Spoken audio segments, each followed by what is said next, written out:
Deep inside a castle, steel finally screamed, swords colliding in a non-stop fury as a hero fought for his life against a demoness. Both of them were thrown off by what they were seeing. This whole mess felt weird to the hero, and the demoness couldn't make herself accept it. Neither of them could wrap their minds around it, how their weapons kept smashing against each other and still wouldn't break through. Each one was convinced their own weapon was the absolute strongest. As they both stumble back in unison, each one clutched the same question in their chest, and still dared themselves to ask it because the exact words were identical for both. Who hammered your sword into existence? When their focus snapped to the pommels of their weapons, they found a carving marks etched into them. The blade carved into the night, and in that dead silence the demoness finally stepped in. He finally snapped to it, spotting the blacksmith's stubborn craftsmanship for what it was, and when the hero reached the same truth, he let out a quiet breath like the weight of the answer had just lifted. From the chaos of their battle, the hero finally realized their power was locked in an even stalemate, and every swing at those weapons only dragged the fight nowhere. The demoness got the same message too. No one could justify pushing this war another step, and in that split second they actually saw eye to eye. For their generation, a truce was the only smart move, with a grim little twist because their real motive was simple. They refused to piss off the blacksmith behind those blades. The demonists figured the blacksmith might have already seen this coming and decided that underestimating him would be a huge mistake. The hero agreed with that, and they split ways. It all happened because of one man, a legendary blacksmith who changed everything. But right before all of that happened, there was this. The same guy once got his life ripped away forever. It all started the day he shoved himself forward to save a cat from an oncoming truck. Right there, that one reckless act lit the fuse and erased his old life, powered by nothing but his soft spot for cats. When he blinked open his eyes, he realized he was floating in midair. Then a voice cut through the void, asking, "Hey, are you awake?" Like he seemed totally unhurt, his soul looked clean.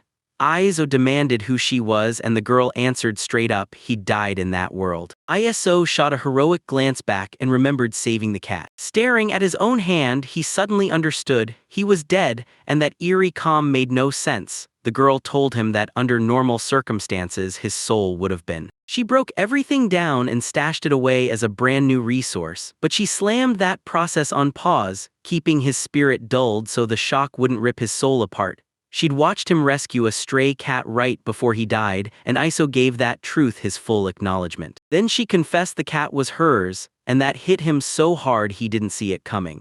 She called herself a watchdog, someone who slips between worlds just to watch them closely, making sure neither one can harm the other. In his world, she didn't just appear, she slipped into the body of a cat and became the perfect lookout. She finally confessed she'd messed up so badly she almost died. Then Iso swooped in and saved her. Iso mulled over and realized it sounded like she was some kind of high-ranking power, but he still couldn't shake the doubt. Would a truck really wipe her out for good? The girl snapped the truth back, only her temporary body would die. And that loss would only sting for a moment, because it wouldn't truly shake the world at all. But she said a huge disturbance had erupted. Iso was dead, and he shouldn't have been. To fix it, they decided she'd make up for everything by giving him a brand new existence.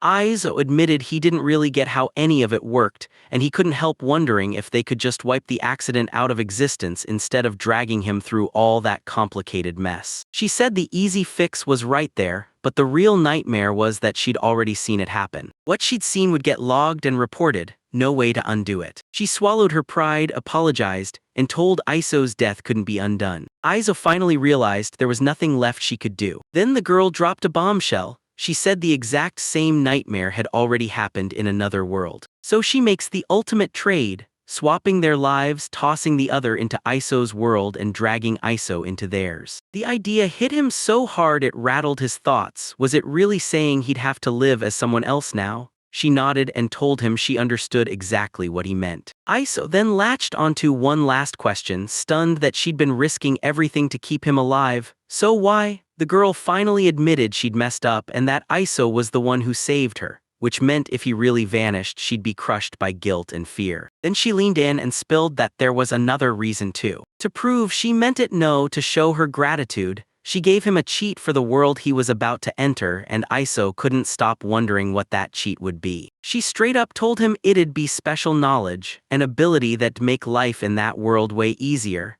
and then she promised she'd set up a whole house for him too. Then she leaned in and asked him, "So what kind of life do you want most?" Iso stared at his past and let it hit him hard. He'd been living alone his whole life, toiling in a sweatshop-like company as a programmer, and before he even noticed, time ripped past him, his hair going gray. The only one who could clock his absence was his boss, and even then they'd slam a replacement into place in no time. As his thoughts raced, he realized nothing could still pin him down anymore, but he refused to just vanish because this didn't feel like an ending, it felt like a second chance. He figured it'd be awesome to turn his hobby, making things, into a real paycheck because he'd loved it for as long as he could remember. The girl didn't even blink, she just agreed on the spot, saying they could make it happen. Iso then admitted that even though it was an accident, he was crazy about cats, so much that he'd bet his life to save them. If he could, he wanted nothing but a slow, peaceful life packed with cats around him, and the girl immediately pressed him. "So what are you trying to create exactly?" After thinking it through, he finally admitted it. Ever since before he'd been hooked on swordsmithing, he just never got the opening to go after it. She nodded along without hesitation too, and she handed him the kind of blacksmith experience and skill that can only come from years of hard work. And she didn't stop there. She also gave him language know-how, a solid grasp of how the world ticks, a bit of fighting ability, and even a small stash of magical power. A sudden blast of light swallowed Iso whole, and right in the next breath, he was slung downward like he had no chance to breathe. He jolted awake in the dead of a sprawling forest, alone and surrounded by whispering shadows. When he finally pushed himself upright, pain ripped through his whole body, and a brutal, splitting headache crashed in like thunder. Then a wild, strange sensation erupted inside his mind out of nowhere. Iso started freaking out, his head, his body, even his fingertips, because strange new information kept flooding in, and he finally realized this was the exact moment it all clicked into place. Then it hit him, his old life was wiped clean, gone for good. He felt everything finally starting to steady, so he tested it himself, opening and closing his fist like he was checking if the danger was really gone. His body felt like it had been remade from the ground up, packed with brand new knowledge and memories that weren't his at all, and the whole sensation was downright unsettling. It was like something had been wired into his very bones. Right nearby, he spotted a house looming in the distance. He remembered the girl saying she'd saved one just for him, so he marched up, grabbed the handle and swung the door open, and slipped inside, then swung his gaze around. Right away, he spotted the kitchen. A hidden stash of supplies sat in his bedroom, ingredients, tools, everything he'd need to live day to day, and once he'd grabbed it, he knew these resources would carry him for a while. But there was zero electricity, zero running water, and not even a well, so he instantly knew he'd have to track down a water source. Then he spotted a whole other room right next to him. When he stepped in, he froze. This wasn't some random room, it was a full-on workshop with every tool and material laid out and ready, and right then he grabbed a hammer. And his hands, fingers darting with effortless ease, moved like they'd already learned exactly when to use it. It hit him like a thunderclap, clear as day. "I know it." And then it clicked, this was the so-called cheat too, along with. Soon after, he discovered he could bend a little magic into his own hands, but the moment it faded, hunger hit like a hammer. From the sky's glow, he guessed it was around noon, so he hunted down something for lunch. Once he was done eating, he set his sights outside, ready to track down a real water source. He started chopping ingredients in the kitchen, fired up the stove, and stared down at his hand like it was about to tell him the truth. Then, to his shock, he realized he could summon a tiny flame with his own hands. It burned out fast and couldn't handle high heat, but it was still just strong enough to spark ignition. Once it was finished, he grabbed his resolve and bolted out into the world, hunting for water. While he wandered deeper in the forest, he spotted a flash of green, a squirrel right ahead of him. A sharp reminder hit him, he wasn't in his original world anymore. He stared at the forest, wondering how huge it really was. Then the questions stacked up. Were there towns or villages anywhere close by? He realized the answer was messy. He'd been given almost zero info about any of it. In the end, he finally admitted it. Sure, he had the skills, but outside of that, he knew almost nothing about this whole world. As he kept moving, he spotted an herb and instantly recognized it as medicinal, like the kind of crucial knowledge he'd been given for a reason, even if it still felt unreal to grasp something he'd never been taught. he snatched a handful of the herbs. Right then, he felt it. His mind and body were finally starting to catch up with this brand new world, one heartbeat at a time. He kept moving farther away, then stopped and figured out exactly how far the house really. It was a 15-minute walk on foot, the kind of daily exercise that actually felt doable. Soon, he stumbled on a freshwater spring, and when he stared at his own reflection, he realized he didn't look the same anymore. The girl granted his wish and shaved years off him, dropping him to the picture of a man in his early 30s. He spotted fish cutting through the water and suddenly realized, wait, I can fish too. Not long after, a creepy rustle snapped through the air nearby. He froze, heart racing, thinking something was hiding right there. Right there, when he inched closer to take a look, he discovered a woman collapsed and unconscious. He pushed closer, stared at her, and checked her condition up close. He caught sight of her bleeding and spun her over fast. Right then, he spotted a tail swinging behind her, and his mind instantly raced.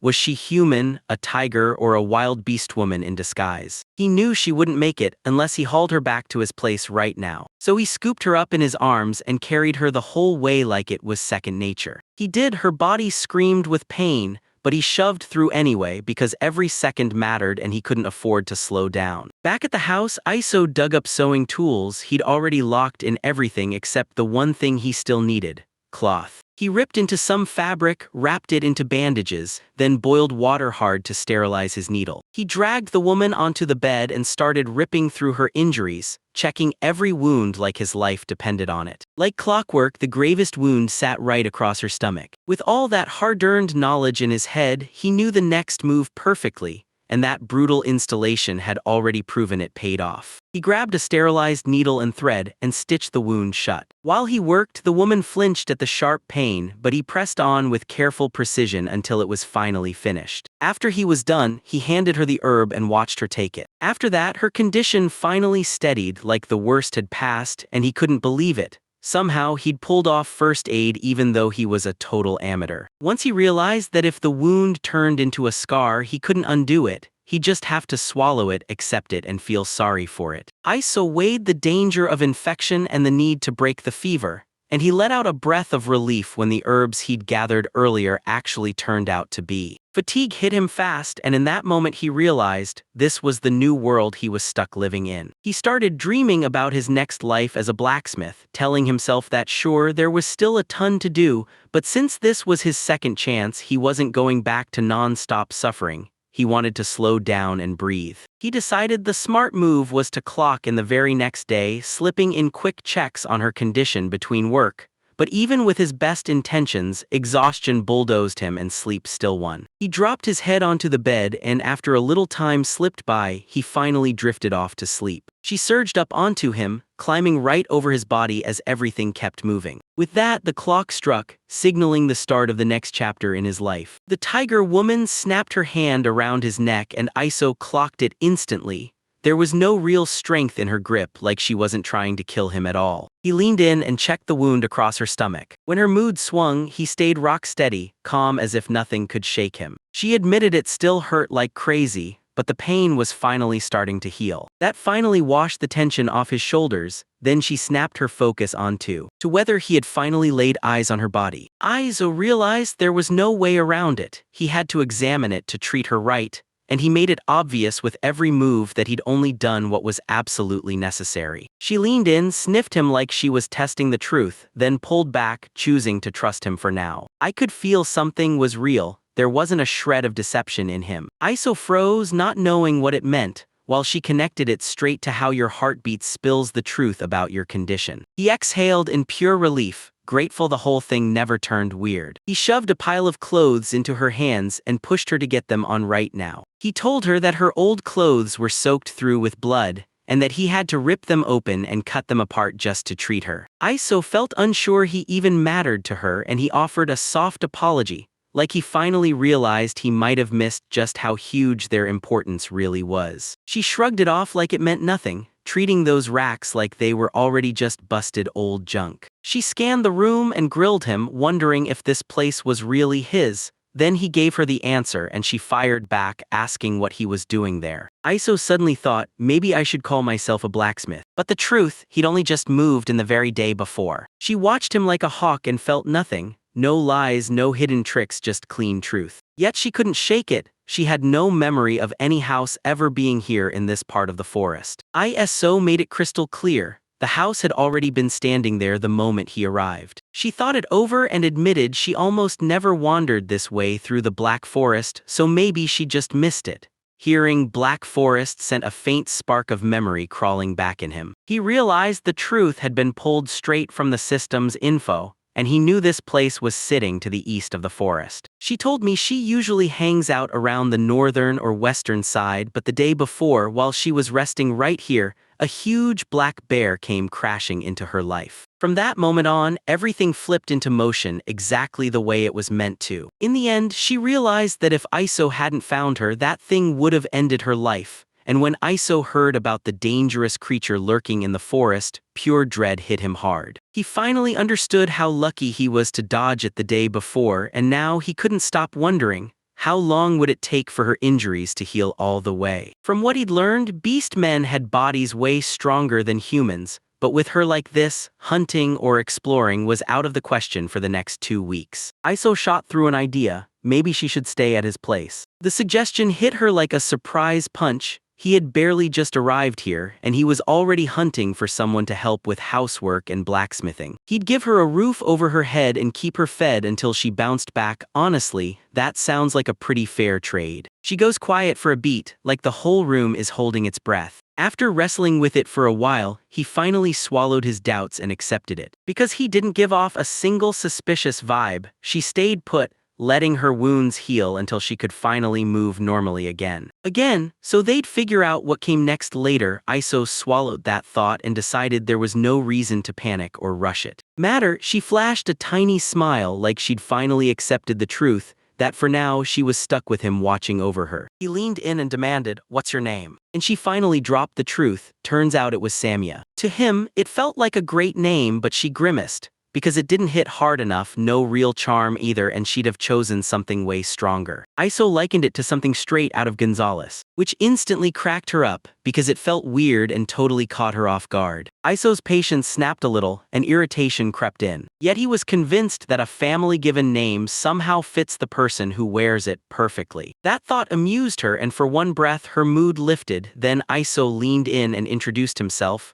ISO Tanya. From what he'd figured out, folks like him, same look, same vibe, almost always came from the far northern parts of this world. Samya couldn't believe it. Family names like that were basically unheard of. And back then, those kinds of names usually screamed power, who owned the land, who held the status, so starting off as Smithy didn't really fit the image people expected. ISO still told herself it would be okay, as long as she swallowed her feelings and accepted things exactly how they were. He insisted she drop the formalities and call him by his name, and she immediately agreed. After a while, ISO finally cracked his knuckles. Everything felt ready, so he dove straight in, starting by forging a tiny knife. He sparked a flame in the fire bed. Then he kept the heat steady until the charcoal finally caught and roared to life. With wind magic, he seized the air and bent it to his will. The airflow stayed steady, pumping like bellows in your hands to keep the ventilation breathing right. Because the fire wasn't raging out of control, he grabbed it with his own hands and handled it alone. Even though he braced for it, the heat still hit harder than he'd expected. Once the temperature climbed past 800 degrees C, the steel flared with a glowing color shift, screaming that it was finally ready to be forged. ISO finally got the process from the info he was given,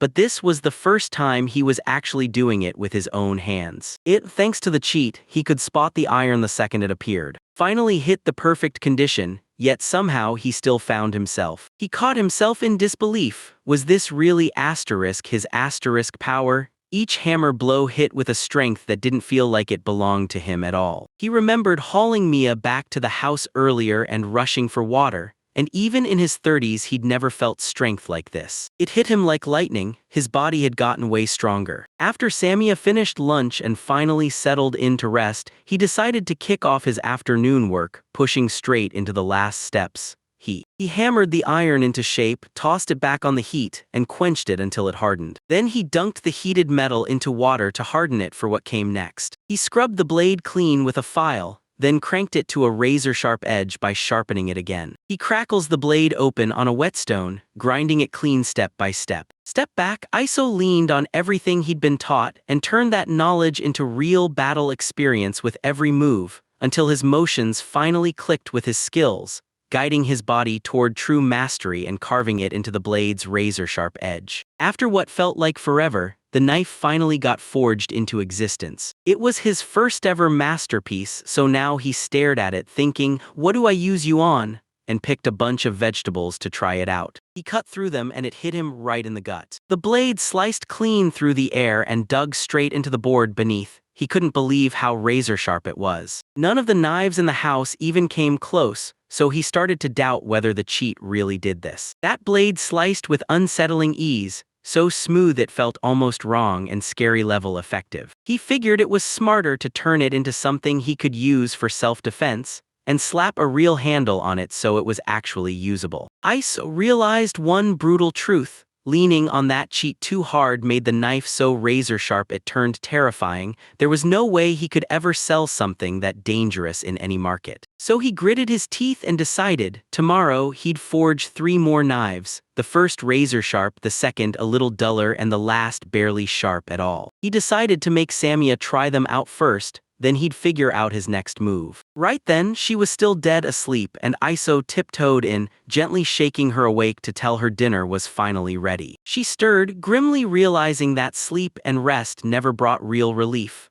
Iso moved in to check her, saw the wounds still needed care, and told her to stay put, because every extra step would drain the strength she was trying to build back. When she caught sight of the object in his hand, her mind raced. Was it magic or something far stranger? Magic, but to him it felt almost child's play, like it was simple, not terrifying. He thrust the meal into her hands, knowing rest mattered, but so did real food too. She took it at once, no second thoughts. The dish was just simmered meat and vegetables, nothing fancy, and Iso's cooking skills were so limited that this was basically the only thing he could pull off. Even in this brand new world, he knew one thing for sure: money would be the key to eating, keeping warm with firewood, and paying for the materials to forge his blacksmith trade. By the very next morning, the knives were all ready. Samia, he summoned her over at last, because everything was finally done. She tossed the question to the system, and then she said yes. Even if she wasn't sure blacksmithing was her strength, Iso didn't ask for more. He just handed her the knives and said, "Test the edge."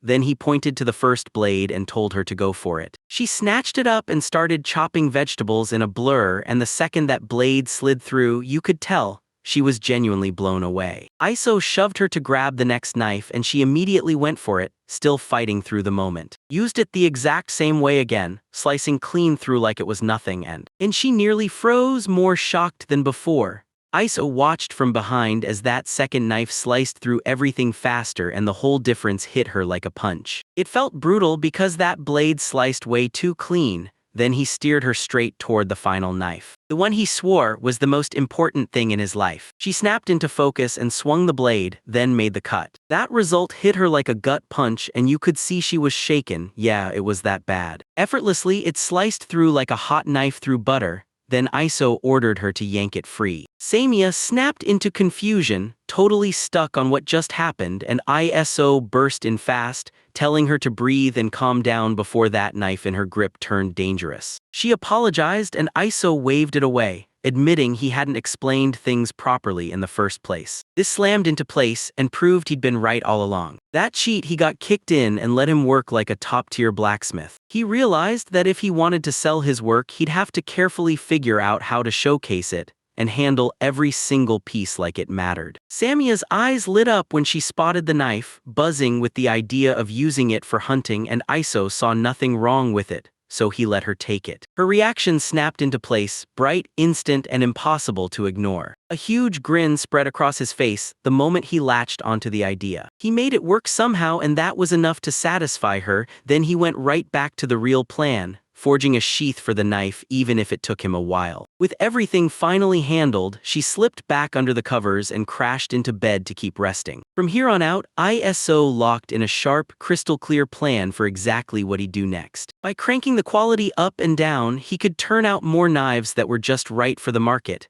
and his reactions made it clear he knew exactly what sellable looked like. First, he'd whip up a fresh stash of knives and farming tools, then sell them to keep himself fully funded. He'd heard that past the forest, a bustling town waited, full of non-stop weekend energy and a market that never went quiet. And with that spark, his blacksmith life kicked off in a rush of fire and steel. After Samia got the bandage changed, gratitude lit up her face. Iso checked her over, and she admitted she wasn't ready to hunt yet, but she was feeling way better than before. So Iso looked them in the eye and pushed, "Let's hit town today." A full week had already passed since he started forging knives, and he even carved up a few other tools too. Now that everything was ready, the whole haul was finally on the road to get sold. He called his knife the Model Number 1, and because it was quick to craft, he could churn out huge batches of it. By now, Samia was on the edge of a full comeback, almost completely healed. They even started strolling together, and she kept spilling secrets about the forest, its ecology, its rules, and how everything lived. Iso mashed that new info with what he already knew, and suddenly everything around him made way more sense. He'd been bracing for wolves or wild boars to rip into them, but nothing showed up, not a single threat, and Sumia was sure why. Ice carried this intense presence that kept danger from coming anywhere near. Still, Iso just couldn't wrap her head around it, because deep down, she knew she was the stronger one between them. In his head, one thought kept pulsing. No matter how little he understood what he could really do, the forest still hid monsters far worse than him. It took them roughly 2 hours to push through the forest until they finally hit the main road. Then they still had to slog another hour before the town came into view. No monsters jumped out, no bandits tried their luck, and honestly it probably helped that one of them was a beast man. After a while, Samia snapped her finger and pointed straight at the town ahead. At the head of it all stood the market's pool. Just outside the walls, the marketplace buzzed like a living heartbeat. At the place they were racing toward, right there the idea of stepping outside the town walls to launch a small business lit a spark of excitement in Iso. He realized that staking his spot right here meant he wouldn't have to stress about where the entrance or exit holes were. Right as they came closer, some guy nearby barked their name, and when they spun around they realized it wasn't a friend at all, it was a guard. He stepped in and interrogated them, and Iso met his questions with a calm, practiced look, like he'd handled 1,000 people before. The guard clocked that he'd never seen them before, demanded what they were doing here, and Iso stepped forward, claiming a reason that cut off mid-sentence. A blacksmith strapped on his hopes, ready to hawk his knives at the bustling market. The guard demanded they inspect one. Iso didn't even hesitate. Hesitation hit, and then he scrutinized the blade in detail. The guard checked everything and found not a single problem. And with that, Iso and Samia kept moving, nudged by the guard to steer clear of any trouble. Right at the market entrance, they handed over a silver coin and walked out with a stall stand plus a real permit to sell. And the stall spots got handed out first come, first served. As they pushed through the market, Iso spotted it instantly. Every prime spot was already taken. Samia jerked her chin at a new place and told him to try there instead. After getting everything set, Iso finally felt it, like the pieces had clicked into place and the world was ready to move. Sumia clocked the details and realized, turns out this place was actually pretty solid. Iso leaned on her for support that day, and she answered with a soft, reassuring smile. 2 full hours dragged by, and still not a single thing sold. Iso tried waving people over, even showed off the products himself, but nothing changed. No sales, no results, just silence. Deep down, he finally admitted his programmer brain never taught him how to sell. That familiar voice rolled in and they asked, right up front, how things were going. It was the same guard from earlier. Iso clocked the whole thing and even found it funny that he couldn't close a sale. Then the guard leaned in, saying he wanted to buy a knife. This hit Iso like a sudden punch, and it left him completely off balance. The guard admitted he'd been blown away by those knives earlier, and now that his own was wrecked, he was begging for a replacement. Iso clutched it, then shoved a knife right into his hands. The guard scrutinized it, a satisfied grin creeping in, then demanded, "How much is it?" Iso answered, 5 silver coins. Bigard blinked, so low it felt unreal, and started pressing, "Is that really the right price?" But Iso had already huddled with Samia over the pricing, and he knew jacking it up too high could spell trouble. The guard pocketed the 5 silver coins, and Iso bowed his head and thanked him with all his heart. It was the first time his own creation had earned him real money. Right before they left, the guard warned that if the blade came out sharp and flawless, he'd hype it to his own crew and Iso wouldn't sweat it at all because he knew his work was top tier. Then the guard walked off. Samia watched him closely, her mind buzzing with one burning question: did he feel satisfied? An ISO rolled in with a calm, hard-earned feeling of victory. Another hour dragged by and suddenly we hit the 3-hour mark. Still not a single new customer showed up, so I started to worry the locals just didn't need farm tools that badly. He decided it was time to pack up and head back home. Right when they were about to leave, a voice snapped out asking if they were already closing. They turned. As they turned, a squad of guards came charging in, and Iso couldn't shake the feeling it made no sense since they hadn't caused a single problem. An older guard stepped forward, grilled him for whether this was Iso's stall, then demanded to know if he'd been the one who sold a knife to Marius. Iso insisted it had to be that younger guard from earlier, and honestly that pretty much locks in what's really going on. The older guard. The guard leaned in with obvious excitement and asked, straight up, if they still had knives in stock. Iso looked stunned, then shoved his last stock forward. No hesitation, the guard snapped up every single piece. Iso was left completely stunned by the sudden decision. During their break, the other guard said Marius couldn't stop bragging about his brand new knife, so they all rushed over to check it out for themselves. They demanded blades of the exact same top-tier quality. Iso added up the 8 knives and came up with a total of 40 silver coins. The guards stared at the blades, saw how razor-sharp they were, and sealed the deal on the spot. Later, as they pushed back through the forest, Samia finally exhaled. Somehow they sold everything. Iso nodded, thanked her like a lifeline, and then realized something heavy. Once every last stock was gone, he'd have to wait a while before he could make enough to restock. Iso finally felt like he'd outgrown simple repairs and tiny orders, so he set his sights on forging a real longsword next, and even daydreamed about striking a deal with a traveling merchant to boost what he could sell. He knew he had to put every farm tool and axe he made through the real grind himself, because that's the only way to know they'd hold up. And that's it. Thanks for watching. I'll see you in the next video. Bye. Then he suddenly realized Samia would need her own room too, so he had to get it ready fast. Inside the house, Samia couldn't stop asking if he could forge arrowheads, and Iso knew exactly why she wanted them for the hunt once she was fully healed, and the thought of using the same tools he crafted lit a spark in her. Iso took that to heart and promised to make them for her, and you could practically see her light up with joy. After a bit. After a while, Iso snapped his focus back on finishing his knife making for the day. Next, he set his sights on making arrowheads, straight after he finished planning. He kicked things off by carving molds out of wood and clay, then he poured molten steel straight into them and just waited, breath held, until it cooled solid. He had Samia whip the blades into shape, then snap them onto handles the moment they were ready. While everyone else moved, Iso got to work, hammering together a giant saw for wood, then cracking on with the axe he'd already tried to sell. Carefully carving each tooth into the saw demanded pure patience,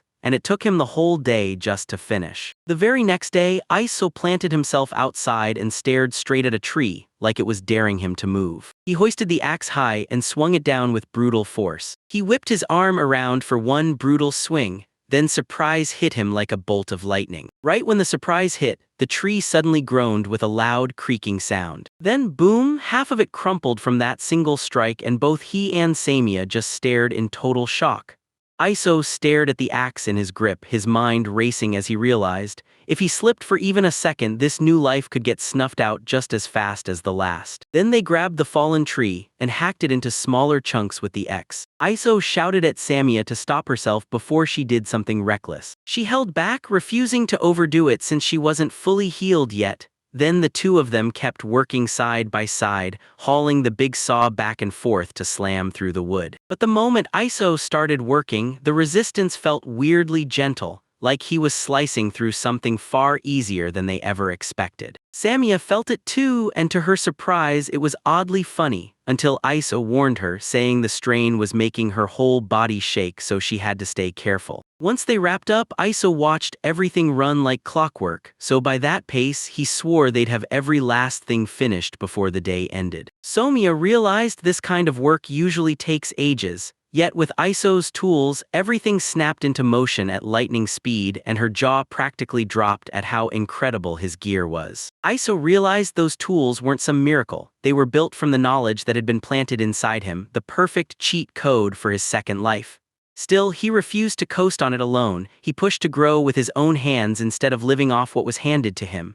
And deep down, yeah, he was grateful for the chance to start with those gifts. In his head, he could only picture himself as a total outsider, just a passing visitor in this world. So he made up his mind, use his powers the right way, live steady, and never misuse the gift he'd been handed. That night Samia caught Iso still burning away working on. She closed the distance and swept his focus right onto her. Her mind snapped back to something he'd said. Like I said before, he never actually lived here to begin with. Iso picked up on that earlier and now she couldn't stop wondering, was he really planning to stick around here from now on? She heard it, and from the way he was standing, it was clear his mind was already made up. With everything that had happened since she got here, she couldn't help but replay it all in her head. Even with that injury holding her back, she still found real joy in helping him with his work, and every meal became its own little spark. Then those walks afterward were the highlight she couldn't wait for. More than anything, she couldn't tear her eyes off him, watching him work, locking in with laser focus as he built something with his own hands, and that was everything she kept thinking about. She couldn't stop wondering if it was really okay for them to keep sharing the same home. Iso had already locked in her decision to stay here, and the real question hit next: would you be able to live with it too? Her reaction said it all. She was totally in,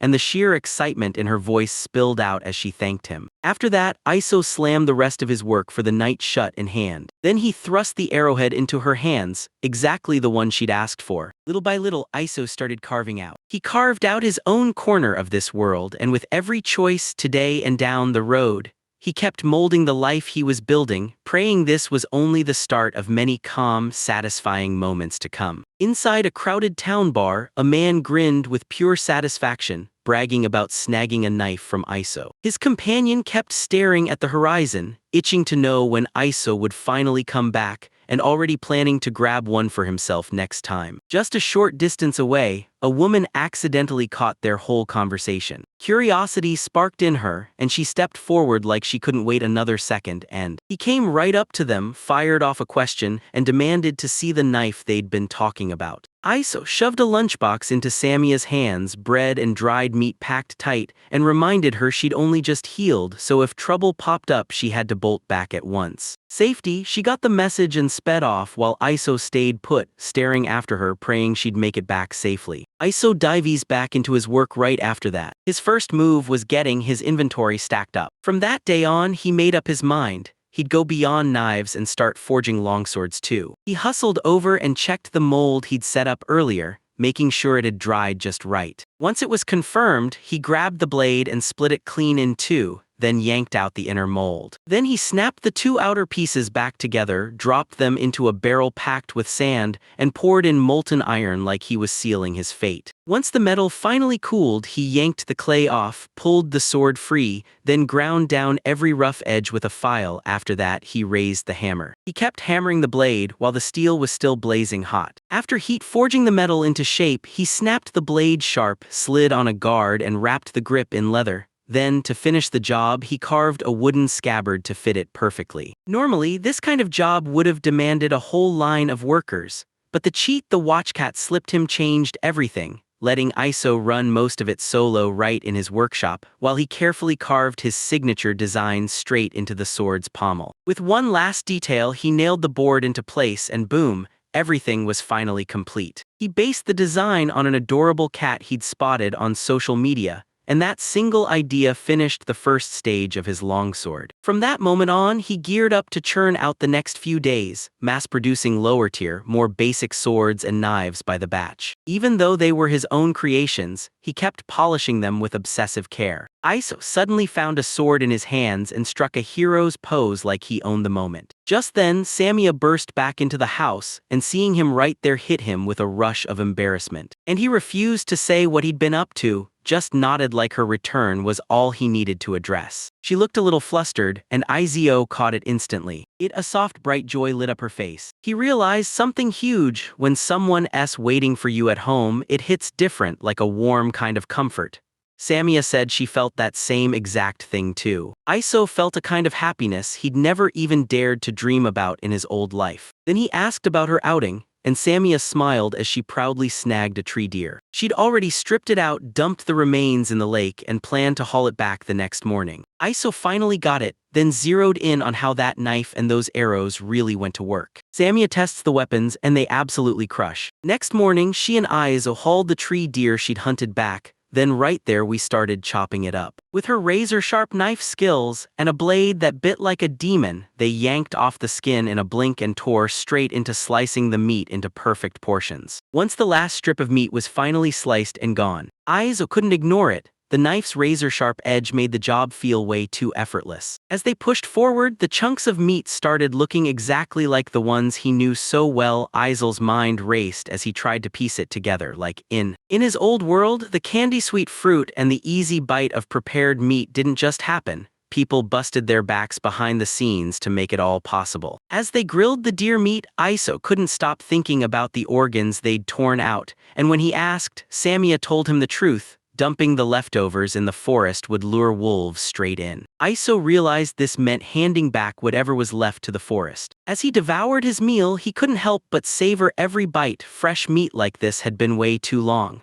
Samia snapped into the hunt right after, pushing forward like she already knew. Snag a bird, because those roasted leaf birds were legendary for tasting amazing. That idea hit Iso like a spark. She reacted, and right then he knew. Eating well isn't just a habit, it's the core of living slow, steady, and smart. After a while, they hauled the last scraps of meat into the workshop, then worked it into dried meat for storage, while Iso started plotting smoked meat next, thinking it was only a matter of time. The next morning, while Samia took a breather from hunting, Iso swung into action and had her help him with his work. She started carving a mold, and to her shock, she got hooked on the whole process. Thanks to her, Iso finally piled up enough stock to make it back into town, and as they rolled in, Marius met them right there. Iso knew they'd been missing for a while, and that worried him, because that earlier demand had drained his stock to zero. Marius clocked it right away. Iso didn't come empty-handed this time. He'd brought swords, and the guy standing nearby leaned in like he was already planning to come back later for a closer look. Yo, while Iso set up his stall, he spotted the vendor next to him and nodded like, "We're in this together today," and the guy just accepted it without a single problem. So Iso told Samia, "Use the time wisely, go grab groceries and don't forget the salt and barley." She nodded, then rushed off to handle it, and once everything was ready, Iso finished setting up his stall and kept selling at a steady, calm pace. After a while, a man stepped up to Iso and started probing into the kind of things he was into. Iso slid it to him, and the guy snatched it and drew his weapon. He yanked the blade free of its sheath, then leaned in close to scrutinize it,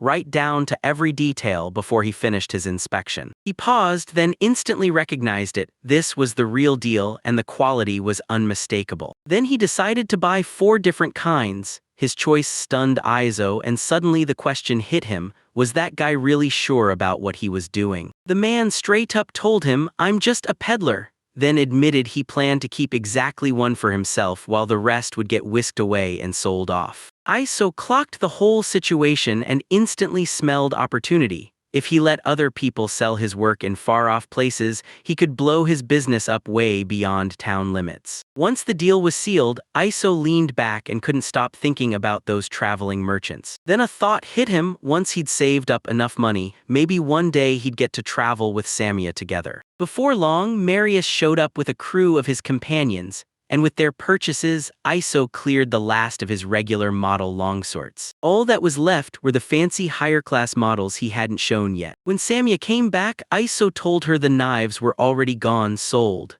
As they talked, Samia spotted someone nearby, scanning the area like they were hunting for something. A dwarf was standing there, and she couldn't believe what she was seeing in that place. Iso spotted the word dwarves and instantly clocked what it meant: smaller folk, straight from everything he'd learned. Samia couldn't shake the fact that they barely ever showed up here. Heck, even for her, every meeting was usually over in a flash, mostly when she spotted them in the forest and led them straight to the main road. Before long, the dwarf clocked both of them and barreled his way over. His eyes locked onto Iso as he tried to pin down one terrifying truth. Was Iso the one who'd made the knives the guards were using? Iso finally admitted it. he was the one who forged those knives. The dwarf's eyes snapped to a knife sitting on the table, and interest lit up her face as Iso let her step in and examine it up close. She pulled out the knife, drew it across the light, and tested its edge like she was sizing up fate itself. After that, she demanded to see the best thing he had on the shelf. While the run-of-the-mill ordinary models churned out in massive batches, the high-class one sat off to the side.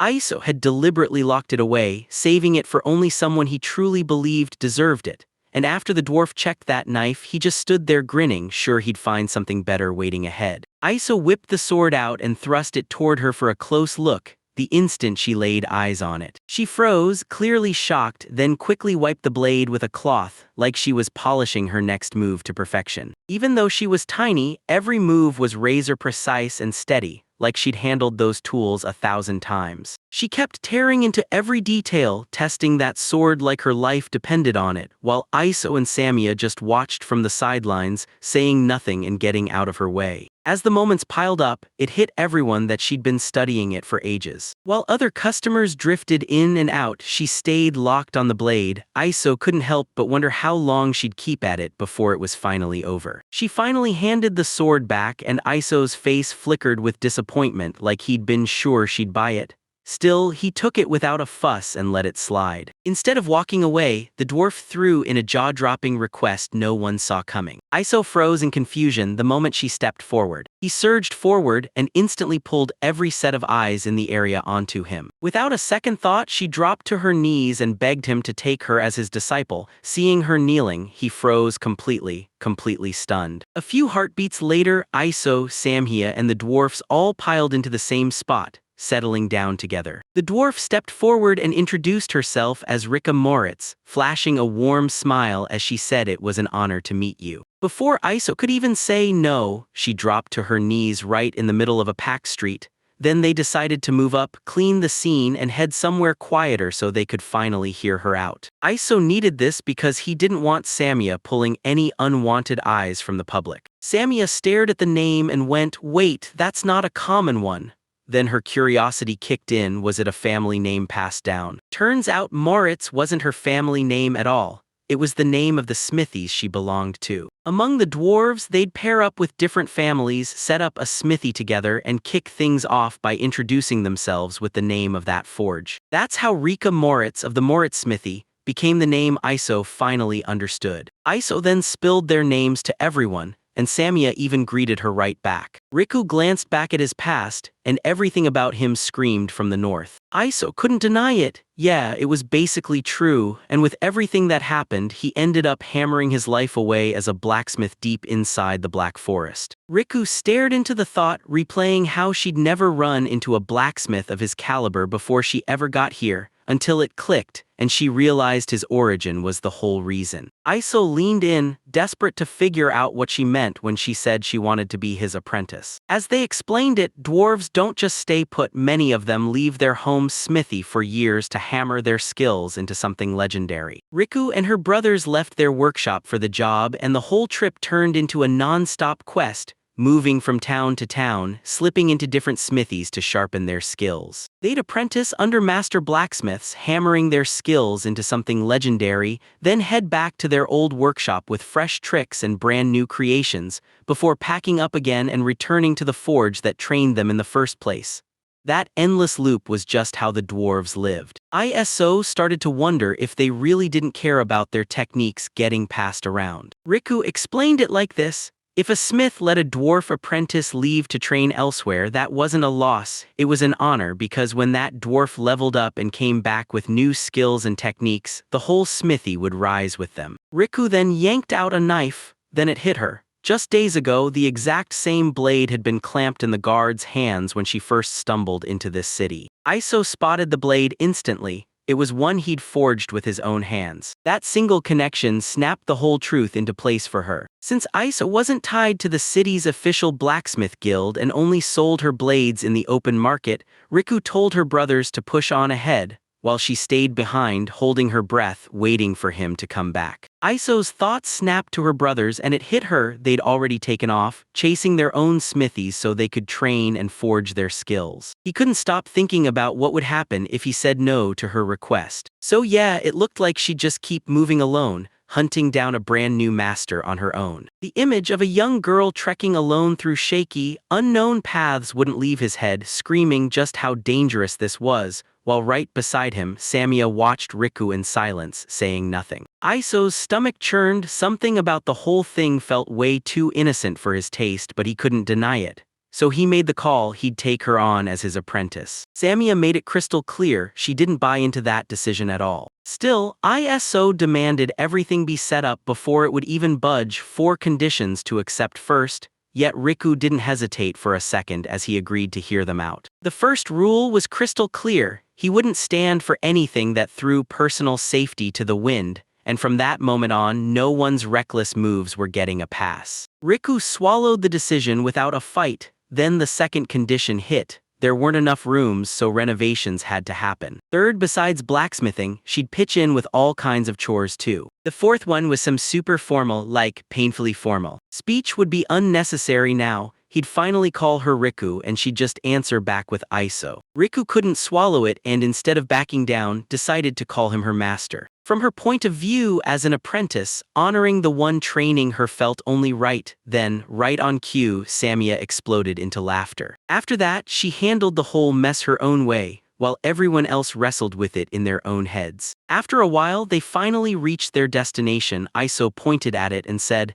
"This is where we live and where we build everything." Riku couldn't hide his shock the moment he laid eyes on it. Iso checked in on her, saw how heavy her luggage looked, and clocked that the forest path hadn't been kind or easy to cross. Still, Riku pushed through, her tough, sturdy body carrying her farther than anyone expected. He ordered her to drop her bags, then scrub herself clean. At the same time, he thanked Samia for picking a trail through the forest that would be easier for Riku to walk, and Samia only admitted it reluctantly. Later, the 3 of them slid into their seats and dug into dinner together. Iso brought it up again: there wasn't enough space, so for now Riku and Samio were going to share the bedroom. Riku hesitated at the arrangement, sure it might be awkward, then spotted the camping gear and decided to camp outside instead, so she could hand the bedroom to everyone else. Iso didn't see a problem at all. Since he hardly ever used that bedroom himself, it felt like nothing would truly change for him. Riku couldn't ignore it. He started grilling them on why their living setup sounded so weird, and that sudden assumption instantly flipped the script, shocking both Iso and Samia, who were clearly not ready for it. Samia slammed the idea down hard, making it crystal clear that their relationship wasn't at all what everyone thought. Riku reeled the whole thing back in his mind, and then it hit her: she'd totally misread what was going on. Meanwhile, Iso was left baffled, staring at the whole idea like, wait, how would that even work in a world like this? Iso basically shut the whole thing down, making it clear, his way, that there was nothing between him and Samia, at least not right now, and that, for now, totally blindsided Samia. Hard, it left her cheeks burning. Iso clocked her flinch and leaned in to make sure she was okay, while Riku saw it all differently, like this wasn't just living together but a whole family vibe stuck under the same workshop roof. The word family refused to leave. Iso's thoughts still lingered in the air. With that plan locked in, he grabbed the chance and went for it, accepting it without hesitation. And he gently bumped the padded media onto the guy's head. Then he shoved all the talk aside and got straight to business. Until the renovations finished, everyone was sleeping the way they'd already agreed, no changes. As the homeowner and the one calling the shots, his word stuck. And just like that, the 2 of them nodded and accepted it. The very next day, they kicked off the renovation, slicking the wood that had already been prepped while they dug deep holes to lock in the pillar's base. Samia was out hunting, so Iso and Riku took over, and Riku didn't even flinch. She'd probably learned this grind back in a dwarven smithy. With Iso's boosted strength behind her, they tore through the work at lightning speed. After hours of hunting, Sumio finally burst back into sight, triumph in her step. Iso pulled her back in and checked how things went. She'd actually managed to drop a huge tree deer. Then her focus snapped to Riku, and she clocked her work in an instant. Riku was sorting the lumber when she swung the axe through the wood with sickening ease, like it was way softer than it had any right to be, and that blade's sharp bite basically screamed for her attention. Samia clocked the look on their face, and it hit her hard because she'd felt the exact same thing the first time she saw it too, like somehow this was still weirdly out of the ordinary. As Aizo listened, something felt off. Samia had described it like that before. Still, he pushed past it and said the blacksmithing would start tomorrow, right alongside the renovations that were already rolling. Riku lit up the moment the plan was mentioned, like he couldn't wait to jump right in. Before the sun could dip, they carved a new mold, this time for a weaker blade, and kept pushing forward, step by steady step. The very next morning, the three of them hauled back the game Samia had hunted and started tearing into it right there. After that quick breather, they jumped right back into blacksmithing. They dumped the molten metal straight into the mold they'd set up the day before, letting it take shape. As expected, Riku caught on fast, clocking real experience with every shift. And once her hands started moving, she didn't hesitate for a second. Her pace was pure momentum, and that, running on pure momentum, both efficient and unshakably steady, after a lot. After that quick light lunch, they threw themselves back into the afternoon grind, sharpening their focus on making knives. But right there a problem crashed in. Aizo's techniques came straight from a cheat he'd been handed, and Riku didn't waste time. He called out to him like, "You really can't just teach something like that so easily, you know." And Aizo finally chose the truth. He told everyone this was his first time ever taking on an apprentice, and he had no idea how to teach the right way, but Riku understood. She clocked it instantly, learning by watching, plain and simple, and locked in so hard she refused to miss a single twitch in his movements. They kicked things off by forging a knife meant for mass production, built for everyday people who just needed something reliable. As Aizo rained down blows on the metal, Riku watched every move like a hawk, tracking each step with laser focus. Once the blade hit the water, it hissed and sizzled like it was alive, and Aizo told her that all that was left now was sharpening and finishing the edge.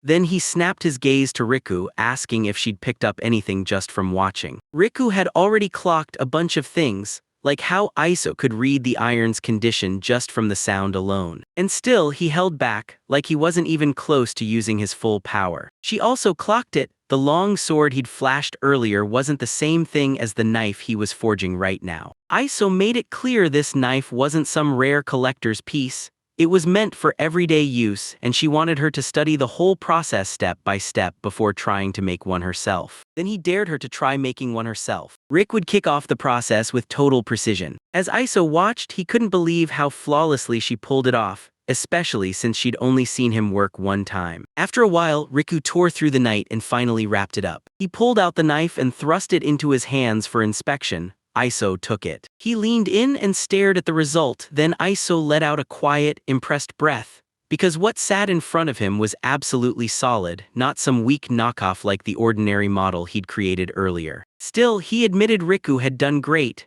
but he also saw those sparks flare a little too wild sometimes, proving he still has plenty left to master. Still, he was certain that given time, she'd learn to craft something just as deadly as the longsword he'd seen before. Riku's heart lifted and she swore to go all in, training harder than ever to sharpen every single skill she had. Aizo then decided to run it again, every single step from start to finish, so she could watch the whole process crystal clear. Finally, seeing someone else grip the iron for the very first time snapped a realization into his mind. With that cheat in his pocket, he just knew how to work the metal, when to move, where to hit, the exact temperature and the right hardness, everything clicking into place on instinct, so he could forge razor-precise weapons straight from his thoughts without a single drop in quality. He could tell in his bones this power wasn't something he trained for or worked for. It just came to him. Meanwhile, Riku and the other craftsmen leaned on nothing but their own grit, training non-stop, soaking up every lesson, and forging their skills from day one through apprenticeship and relentless practice. Aizo felt it was a little arrogant to try teaching anything he never truly learned the proper way. So he backed off and made himself the show, don't tell type.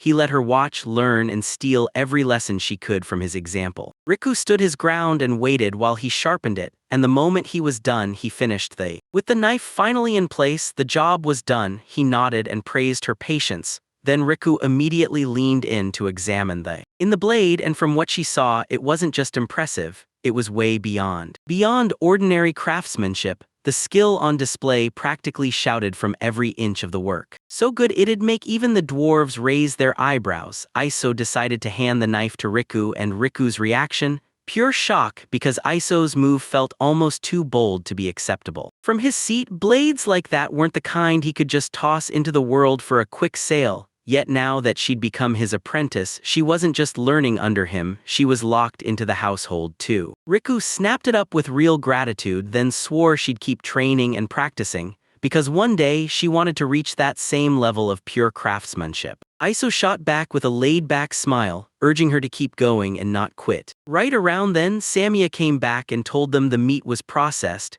and the tanning prep was finally all finished. When she turned to look, her eyes snapped to the knife in Riku's hands, and you could see her shock hit instantly. Turns out Riku had gotten one too. Soon, they stormed out to where the food had been cooked and was ready to be devoured. And the three of them dug into the same meal.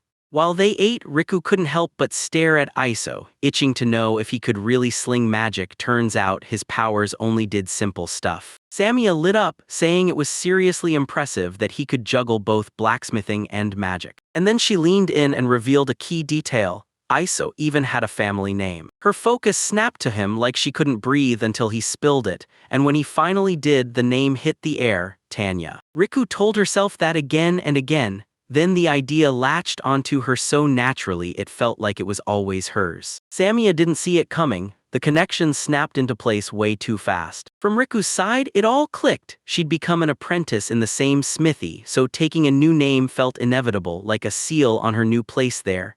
And in her mind, that's exactly why under Iso, she'd be called Riku Tanya. Iso saw her logic and accepted that she'd reached the conclusion herself. Riku realized she'd never once introduced herself with a family name, so she figured, if it ever came down to it, the smithy could just go by Iso's name. Samia caught on instantly and started calling herself that too. Iso couldn't help but feel weird about it. He wasn't used to people saying his name like that, and Sumia stepped in, saying it wouldn't be fair if only one of them used his name. She started wondering, should she change her own name too? Iso stayed silent for a beat, replaying it in his head, because it was him who'd invited Samia to move in with him in the first place. In the end, he finally gave in, because if they were going to call each other family, then who was he to fight it? Samia and Riku lit up with pure joy, and the whole thing just calmed down on its own. Iso had always felt like a stand-in in this world, just passing through, so even this tiny shift hit him hard, because until now he'd poured all his energy into his craft, never once thinking about leaving something of himself behind. But now something new had crawled under his skin, something that wasn't going to leave him. At the same time, he couldn't shake the truth Riku's reactions sparked. His cheat-gifted abilities weren't just rare, they were straight up not from this world. Even in his old life, the razor-sharp cutting power he could summon now was so far beyond normal it felt unreal. Sumia stepped in as his disciple, and before long the crowd around him kept swelling. With Riko hopping in and bringing a no-nonsense mindset and Samia stepping up to help,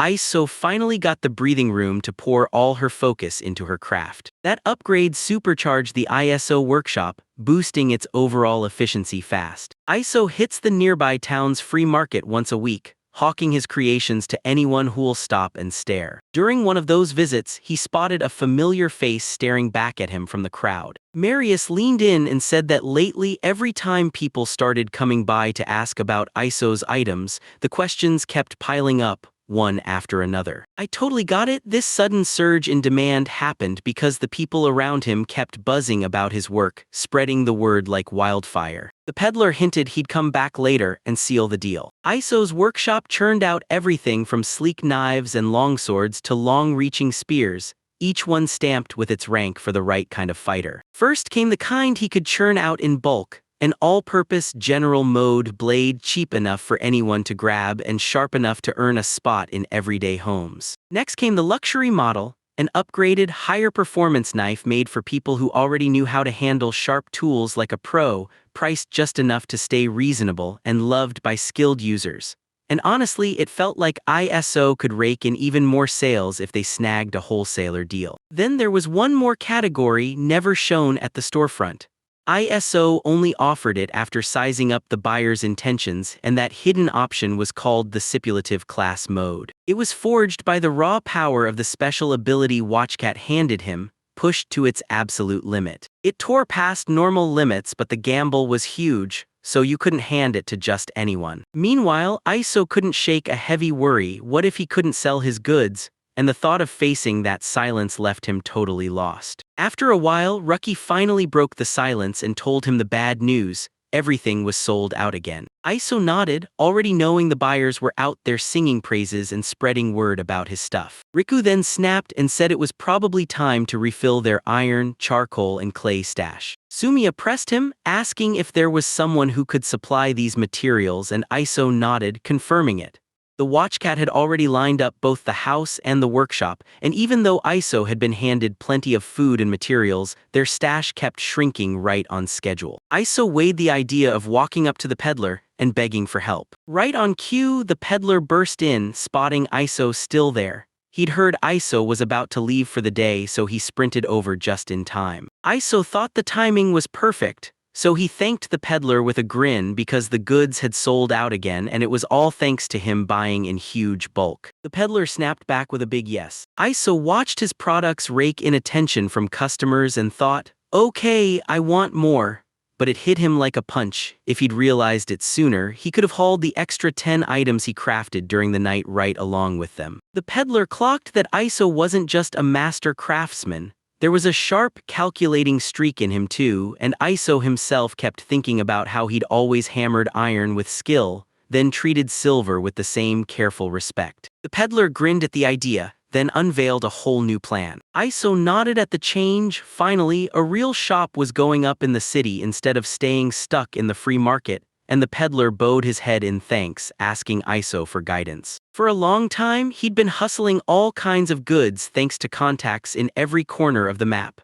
But now he set his sights on opening a store in this town because this brand new settlement had barely any rules on what he could sell. ISO couldn't help but find the proposal intriguing, and the peddler pushed even harder, saying the shop could sell the cutlery and weapons ISO brought to the table. ISO couldn't stop himself from wondering if that whole setup would really fly. The peddler answered without a blink, already trusting the quality of ISO's long swords, so much so that ISO wondered for a second if the man had even tried them himself. He knew the free market paid in waves, not steady money, and just like that, more and more people started hunting for his products after they saw others walking around with them. Then ISO admitted he'd been trying to strike a deal with a wholesaler too. He told the peddler that if he was willing, he'd hand him that roll. Then the peddler snapped back with instant approval and poured out his gratitude. Then he introduced himself as Camillo and lit up at the chance to meet ISO, and ISO answered with his own name, plus the fact that, for reasons only he knew, he lived in the Black Forest,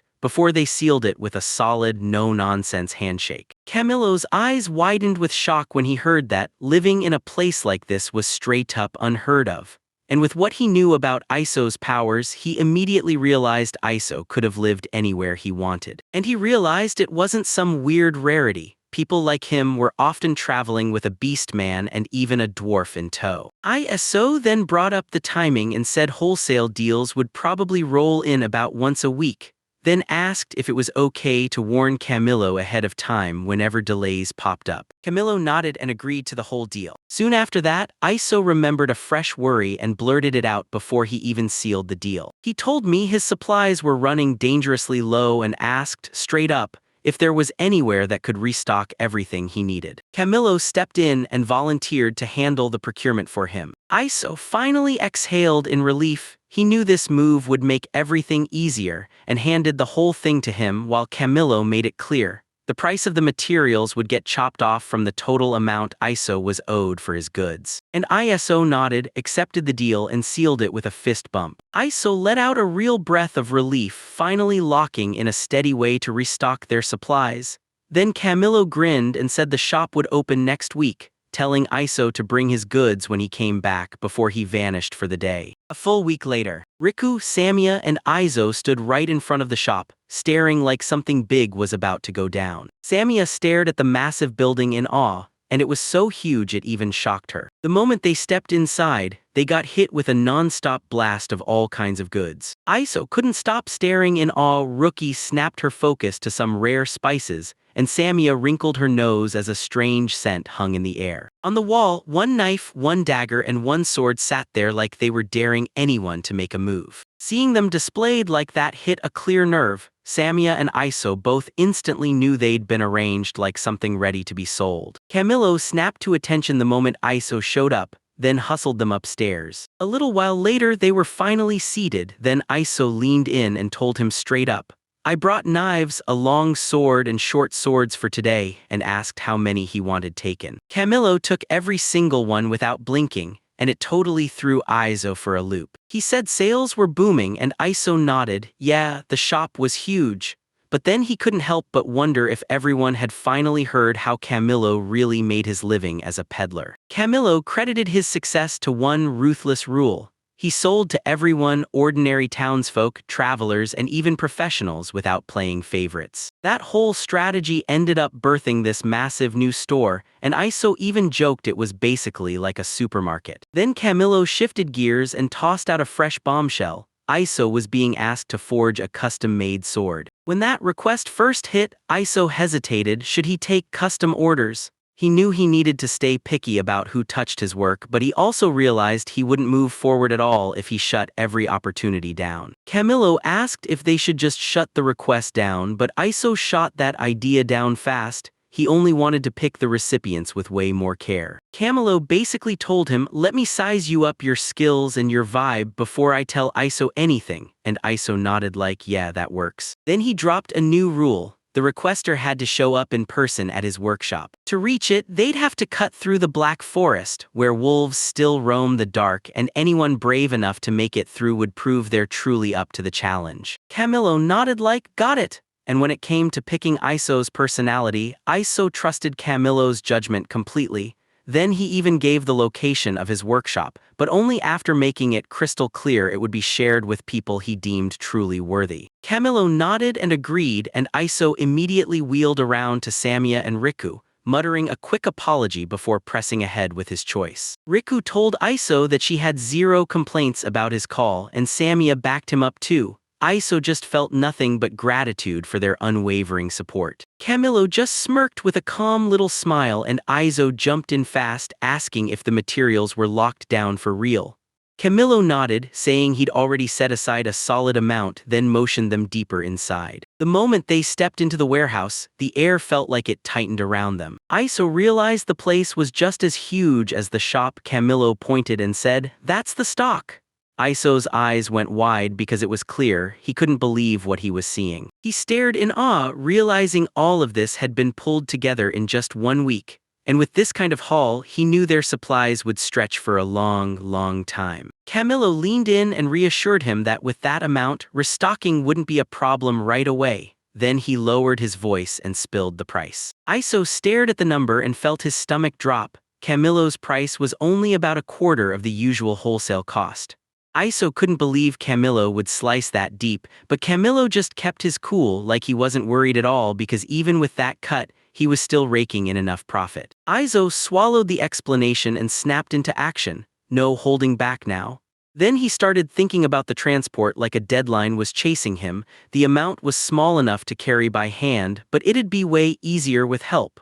So he asked if Camillo knew how to handle carts, and Camillo flat out said he didn't. Then he pointed out a cart he'd been meaning to throw away, only it wasn't broken beyond saving, and with repairs it could still run like normal. Iso heard that and immediately asked how much it would cost. Camillo handed it over for free, and Iso froze, stunned. Camillo just shrugged and said it meant nothing to him, and that being kind to a loyal customer was only natural. Iso still pushed back, asking if it was really okay and wondering what he'd done to deserve treatment like this. A quiet doubt lingered. Was there more behind that move? Camillo leaned in and said Iso looked like a supplier with serious potential for what's coming next. Finding someone who could land top-tier gear for a fair price was pure gold, and he treated that gesture like a smart investment in goodwill. Iso shot him a sincere nod and thanked Camillo for the help, and Camillo accepted it instantly, no pause at all. After a while, everything's been shoved onto the cart, loaded and ready, every single piece accounted for, and the setup is finally complete. They were finally ready to head home, and Iso admitted the long way down the main road would feel heavy to carry. Still, he was sure they'd pull it off since it was already set up that way, and Rookie nodded along. Iso started wondering if he could punch up the road a bit more. Rookie pointed out that it would make it way easier for people to request items and actually get them, and Iso totally bought that reasoning. Right then, something grabbed my attention like a hook in my chest. She saw it as a forest wolf signal and told them to stop cold and wait it out for a bit. Iso noticed it had hit the same spot earlier that morning too, and right away she felt the wolves were acting way more restless than they ever did.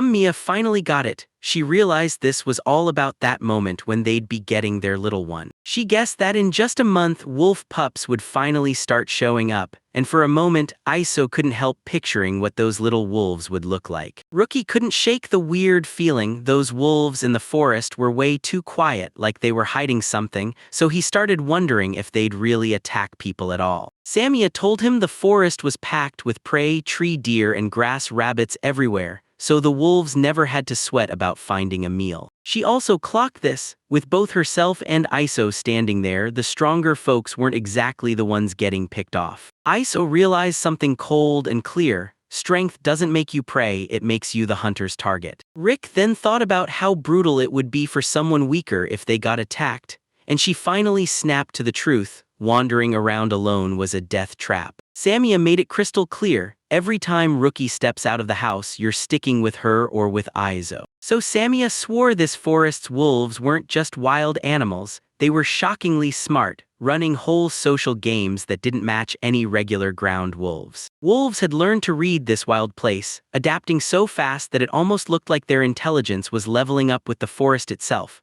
And Samia even warned us that besides the wolves, bandits sometimes slipped in too.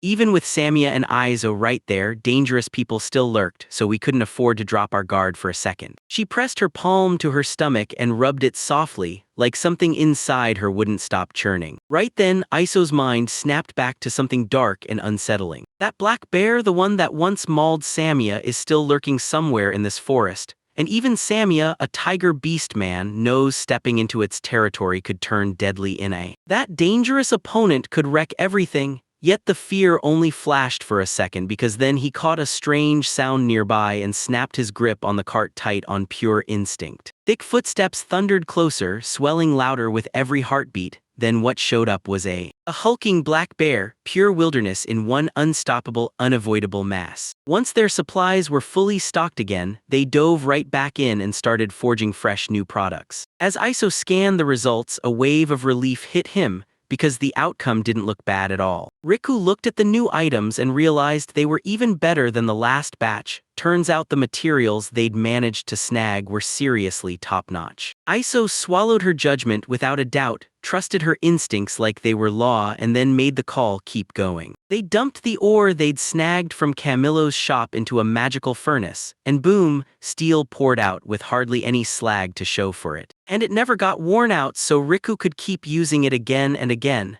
And the way this magic machine worked was flat-out unbelievable. Honestly, their workshop was built to run on pure manpower, but having a supplier like this felt like someone just unlocked an unfair advantage. Iso even felt like he might as well apologize to the artisans of this world, yet deep down he was honestly grateful because it let them create. He kept crafting those detailed works even deep inside the forest, right in the middle of it all. Several days crawled by. Iso finally realized they'd hit their production quota. And just like that, it was finally done, so he could throw himself into renovating the house. Right then, Samia snapped his attention with a call. Iso turned, sensing she had something big to show him. She pointed him over and basically said, "If you're done for the day, come with me." When Samia announced the result, Iso froze in pure shock. The renovation was already finished, roof included, and when they stepped back, the whole place looked brilliantly done. Iso lit up and told Riku how much he appreciated the grind they'd put in together. Riku flipped the credit right onto Samia's shoulders, and Iso's gut dropped. he realized he'd barely helped around the house all week and needed to make it right. Back then, while Iso was locked in on blacksmithing, Samia and Riku took over the house renovation, and with Riku's know-how plus Samia's steady grit, the whole place got rebuilt fast and didn't fall behind. Iso figured out that pulling all this off with only the two of them had to be brutal, and Riku nodded, because compared to humans, they were naturally built to hit harder. Iso thanked them again, then told them he'd already asked Camillo to set up bedding for their next visit. After that, he mapped out their next steps: door first, then the bed, then all the tools they'd need. And Riku couldn't help wondering if they'd really end up installing a door for the room. Iso said they'd end up with the agreement, and Rika couldn't stop thinking, usually, unless you lived in a noble's house, only the guest room or the head of the family and their spouse get a real door, while most families squeeze into one shared room. Samia confessed she'd never lived in a real house before, so she couldn't even compare. Right then, Iso fell silent and finally realized he'd been talking this whole time using the same common sense rules from his original world. Still, Iso pushed for it: separate rooms for the pupil and for the family, and both Sumia and Riku nodded along without a fight. Samia leaned in and asked if Iso was headed to the city, and Iso shut it down, deciding he wouldn't go this week. Riku clocked it as a day off and started racking his brain for what they should do next. Iso wore a calm, unshaken face. Ever since Iso showed up in this world, he somehow never even got a real day off, not once. He didn't notice it, but the rest never came. They kept grinding day after day on a totally unsteady schedule, just trying to hold work and life in perfect balance. Good news, Camillo's shop was selling like crazy, and even though they didn't rake in a fortune, they still managed to stash away a small piece of their earnings. So Iso decided to step back and finally give himself the kind of full-on rest he'd been needing all week. While they trudged along, Samia jabbed a finger ahead and told them to stop right there. Izuku stared it down and decided it was perfect. They made the bold call to stay right there for good. After almost an hour of non-stop trekking from home,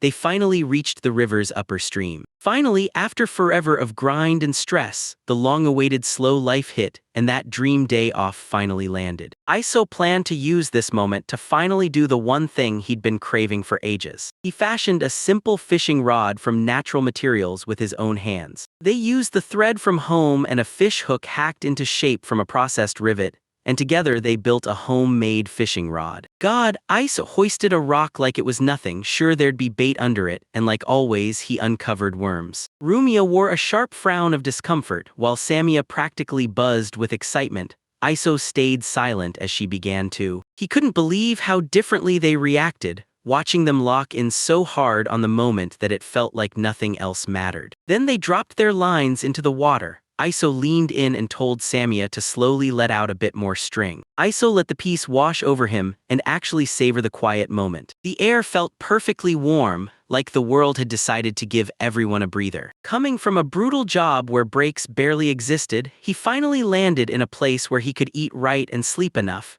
Yet the grind didn't vanish. That same relentless work urge kept pulling him along, like he was still forcing himself, even without meaning to. Just chilling like this made him wonder when he'd last felt this kind of calm. Then, out of nowhere, something yanked on Samia's rod. Ice told her to hold perfectly still for a breath so the fish could really commit to the bait. Right on the dot, he blasted the signal. Samia snagged the fish with no hesitation, and Iso lit up at her win. Then Rucky ordered the fish set down on the ground so they could pull the hook out. While Iso watched them, he couldn't help but notice it. After all that time working side by side, Rucky had started talking to Samia in a way that felt way more casual and natural. Samia's catch had them grinning as they hauled those fish in, like the whole moment was pure fun. Before we knew it, the sky had swung straight into harsh, blazing midday. Samia reeled in one fish, Riku snatched two, and Iso came up totally empty-handed. Iso swallowed a quiet frustration, 3 tries in a row, and all he hauled up was driftwood and leaves, no fish in sight. Then he wondered if his killing intent was screaming too loud. Iso didn't catch what she meant right away, and confusion flickered across his face. Samia noticed it and said his look was downright intimidating. Then she broke it down. Fish are living creatures, and when they feel something powerful nearby, they stay on high alert. Iso almost went for it, then checked himself. It's still the middle of the day, no need to sprint. Not long after, Samia dropped down, stretched out, and yawned. Iso shot her a quick look, and before long Riku drifted off too, both of them sliding into peaceful sleep. Iso stayed seated, soaking in the fact that this was his day off. No chasing scores, no pressure, just a chance to breathe and let his mind finally unwind. After a while, Samia snapped awake again and let out another huge yawn. She finally clocked it. Hours had gone by since she'd caught a single thing. She couldn't stop thinking about it. Fishing was nothing like hunting, because you couldn't rig traps or chase around changing spots every second, and that drove her up the wall. Iso stared at the thought of hunting, and then it hit him. Back then, Samia would rip out everything inside except the heart. He couldn't shake the question, where did that heart go if no one ever brought it back home? Samia leaned in and declared she'd bury the heart deep under the forest soil. Samia kicked things off by saying that when a soul comes back, the forest bursts out with fresh life. And that's when Iso realized the heart wasn't just a symbol, it was the soul itself. She also pointed out that wolves and other beasts would swoop in to feast on anything left above ground. So some stayed close by, lurking, watching, and waiting for their chance. Iso stared at the beast men's forest ritual, feeling a cold chill creep in. Because someday, sooner or later, the moment would come when he had to meet his end right here. And the big question hits him hard: can his own soul, ripped in from another world, ever belong to this forest too? Then they ditched their old spot and raced to a new fishing area, but the net stayed empty. And with the sun sinking lower, the night started closing in fast. And it felt like the end was staring us in the face, like we were finally about to quit. Samia and Riku had already reeled in 3 fish that morning, so now it was simple, 1 fish for each of them. Still, Iso realized with a jolt that not a single catch was on the line, on a day that was supposed to be all about relaxing. He suddenly felt his dignity teetering, both as the head of the household and as a master artisan. He vowed that come hell or high water he'd bag at least 1 fish, and when Samia clocked his stubborn determination, she couldn't help but smirk, because it was written all over his face. Iso couldn't stop wondering if it was really that obvious,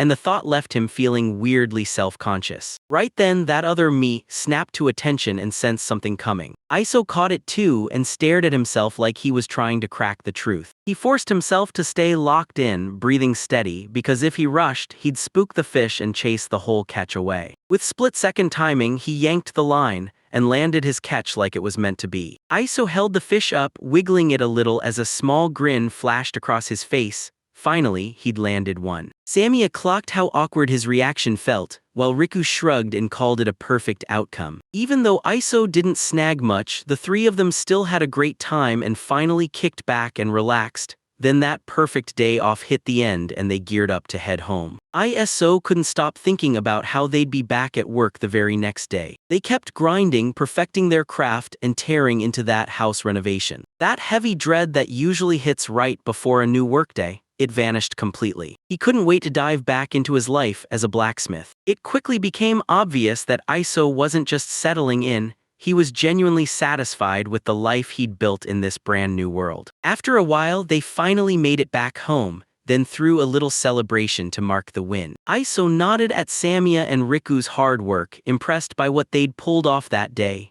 Because with this progress, they could finally catch a short breather before charging into the next stage of expanding the house. Their home was finally starting to take real shape, brick by brick. Samia and Riku both felt a warm surge of pride and pure excitement wash over them. Every freshly built room got a plain little window and a door right from the start. They even hauled a mattress and a bed frame into every single room. Samia and Riku finally got their own rooms, while Iso tore into his space, turning the room he'd been using just to sleep into a full guest and study spot. And just like that, they finally got to move into their own rooms and start living their lives. Riku couldn't shake a weird little unease. This was her first time with her own room, and it still felt totally unfamiliar. Samia, on the other hand, snapped her focus to the field. Planting seeds was on her mind now, so Iso went quiet and considered it. And they'll scope it out on their next trip to Camillo, see if they can score some seeds. While they were expanding the house, they also cleared and readied the land next to it so it could be turned into farmland. Right now, they hunted meat and nuts in the forest, but vegetables still had to be bought, and Iso pushed hard for one goal: grow their own food, and step closer to living on their own. Iso clocked that all those unsold practice hoses and sickles they'd made weren't useless at all. They could finally do real work. And Riku realized this was her very first chance to set up a field, impressed as she saw just how sharp Iso really was. Samia nodded along, saying Iso somehow had this mind-blowing depth of knowledge, and Iso just brushed it off, like the whole emphasis thing wasn't even necessary. Iso pieced everything together from what he'd learned in his old world and from the power he got after being handed a second shot at life. So yeah, it's no wonder some people think his understanding is weird. Even so, Iso finally realized there was a whole pile of stuff he never knew in his old world. That night, Iso finally set his sights on sleep. A quiet thought flickered in his head, like it had been forever since he'd last crashed in a real bed. Ever since he landed in this world, he'd been dropping off at his desk every single night. It looked like he'd dragged his old life into this one too, where sitting at a desk felt normal, and he couldn't even decide if that was a blessing or a curse. From the outside, he looked about 30, but inside, he still felt like a guy in his 40s, and he told himself it was okay to slow down once in a while. The very next day, a mysterious woman showed up at their doorstep. Samia caught her presence in an instant and snapped her focus to what was happening outside. Iso clocked it instantly and leaned in like, "Hold up, what just grabbed your eye?" Samia snapped her head up and realized someone had just arrived. A thunderous knock rattled the door and a voice snapped through that Camillo had sent her, because she'd come to commission a sword. That sudden knock jolted Iso hard. Before he could even react, Samia had a knife up and ready in case trouble burst through. Then Iso went straight for the door and opened it. When the door swung open, he greeted the visitor with a grin, and the woman immediately asked, "Are you the blacksmith who supplies weapons for Camillo's store?" She stepped up and introduced herself, Helen, like it was a name the world needed to hear. Iso clocked how powerful her voice was, and once she was done, he confirmed who he was, loud and clear. He clocked her as his very first customer, grinned, and swept the door open to invite her in. They grabbed their spots and sank into their seats, ready for whatever came next. Iso wondered if she'd shown up solo, then looked you in the eye and confirmed, "Yep, I came alone." He started worrying about the forest's dangers, but she sailed through it with zero trouble. Helen admitted that tracking the spot was a nightmare, until she followed the trail of smoke straight to it. She also clocked a strange, electric vibe in Iso's workshop, and Iso admitted the wolves usually skittish away from anyone who's packing real power. Iso realized she'd slipped into the forest on her own, tracked down his workshop, and cleared every condition he'd set.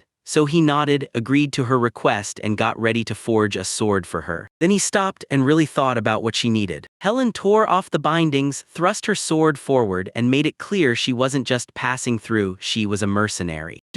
She hunted for something with the same shape but way more bite, because on the battlefield her job barely gave her a chance to properly tend her weapon. Still, the gap between living and losing came down to one thing: how deadly she could wield it.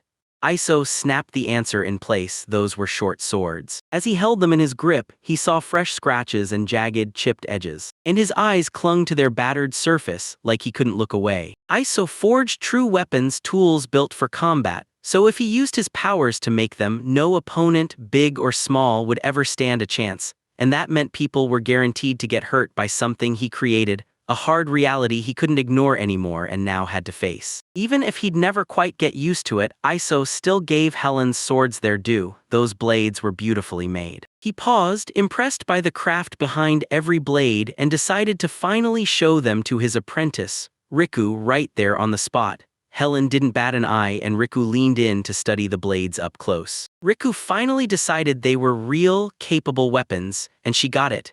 If Helen wanted something even better, the only move was handing the job to her master. Helen fired back with rock-solid confidence, taking Riku's words dead seriously, and just as the moment hit, Iso pivoted to figuring out what the weapon was truly meant to do, catching Helen off guard for a second. He just had to figure out how those swords would move in battle, because that would steer his work before he even struck the first blow. Helen knew that mattered, and he decided screw the lecture, he'd show them instead. They stepped outside and Helen snapped her blades free, then started carving up the battlefield with pure, deadly skill. Her motions snapped with razor-sharp speed and perfect control, and Iso watched every beat, tracking how fast she really moved. He finally got it. One blade kept the opponent pinned and pressured while the other slid in to land the killing blow, and even with that, her speed still looked unreal. As Iso watched, he spotted something strange and locked onto her condition. Helen caught on fast. Doing it solo only made things harder. Then she swung her gaze to Iso, basically saying, "Get a partner and you'll finally nail the perfect demo." And that hit him like a surprise, right along with Samia. Iso figured that if Helen wanted to spar Samia,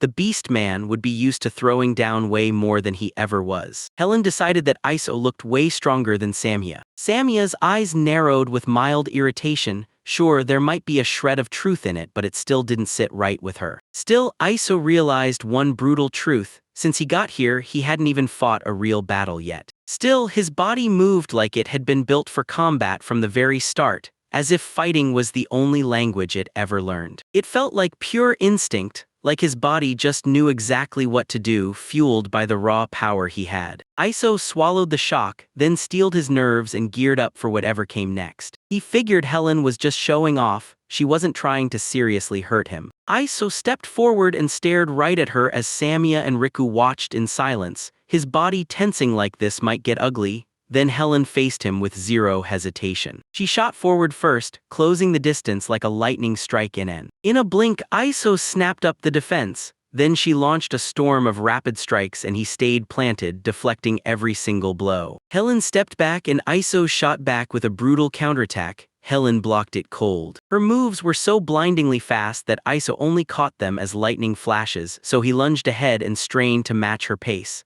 Still, he knew the truth. Without his power, he wouldn't just fail to keep up, he wouldn't even be able to see or process her attacks. And if he couldn't process them, he'd get overwhelmed in an instant. Keeping up with her every move demanded his entire focus, nothing less. Helen surged in again from the side with another brutal strike and Iso barely slipped it, close enough for the blade to shear off a piece of his hair. In that instant, Iso realized the truth. Helen wasn't playing anymore, she was aiming with full intent.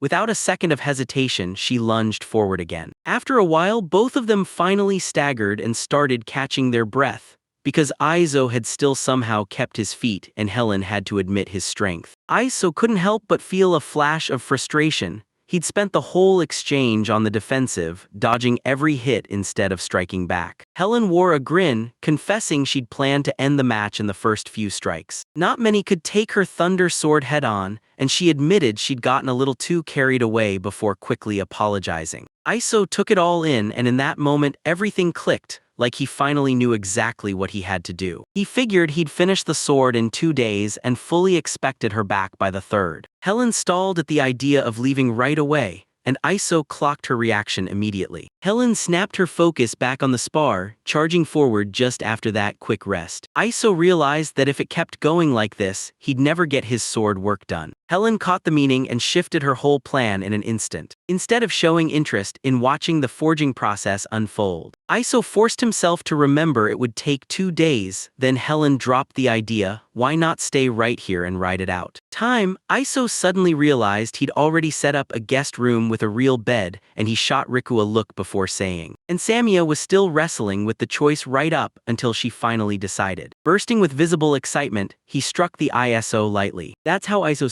Smithy finally welcomed its very first customer. After tearing through that moment with Helen, Iso snapped back to the rest of the day's tasks, determined to slam the remaining work shut before anything else could get in the way. Samia strode up to him and said the burrs were finally done.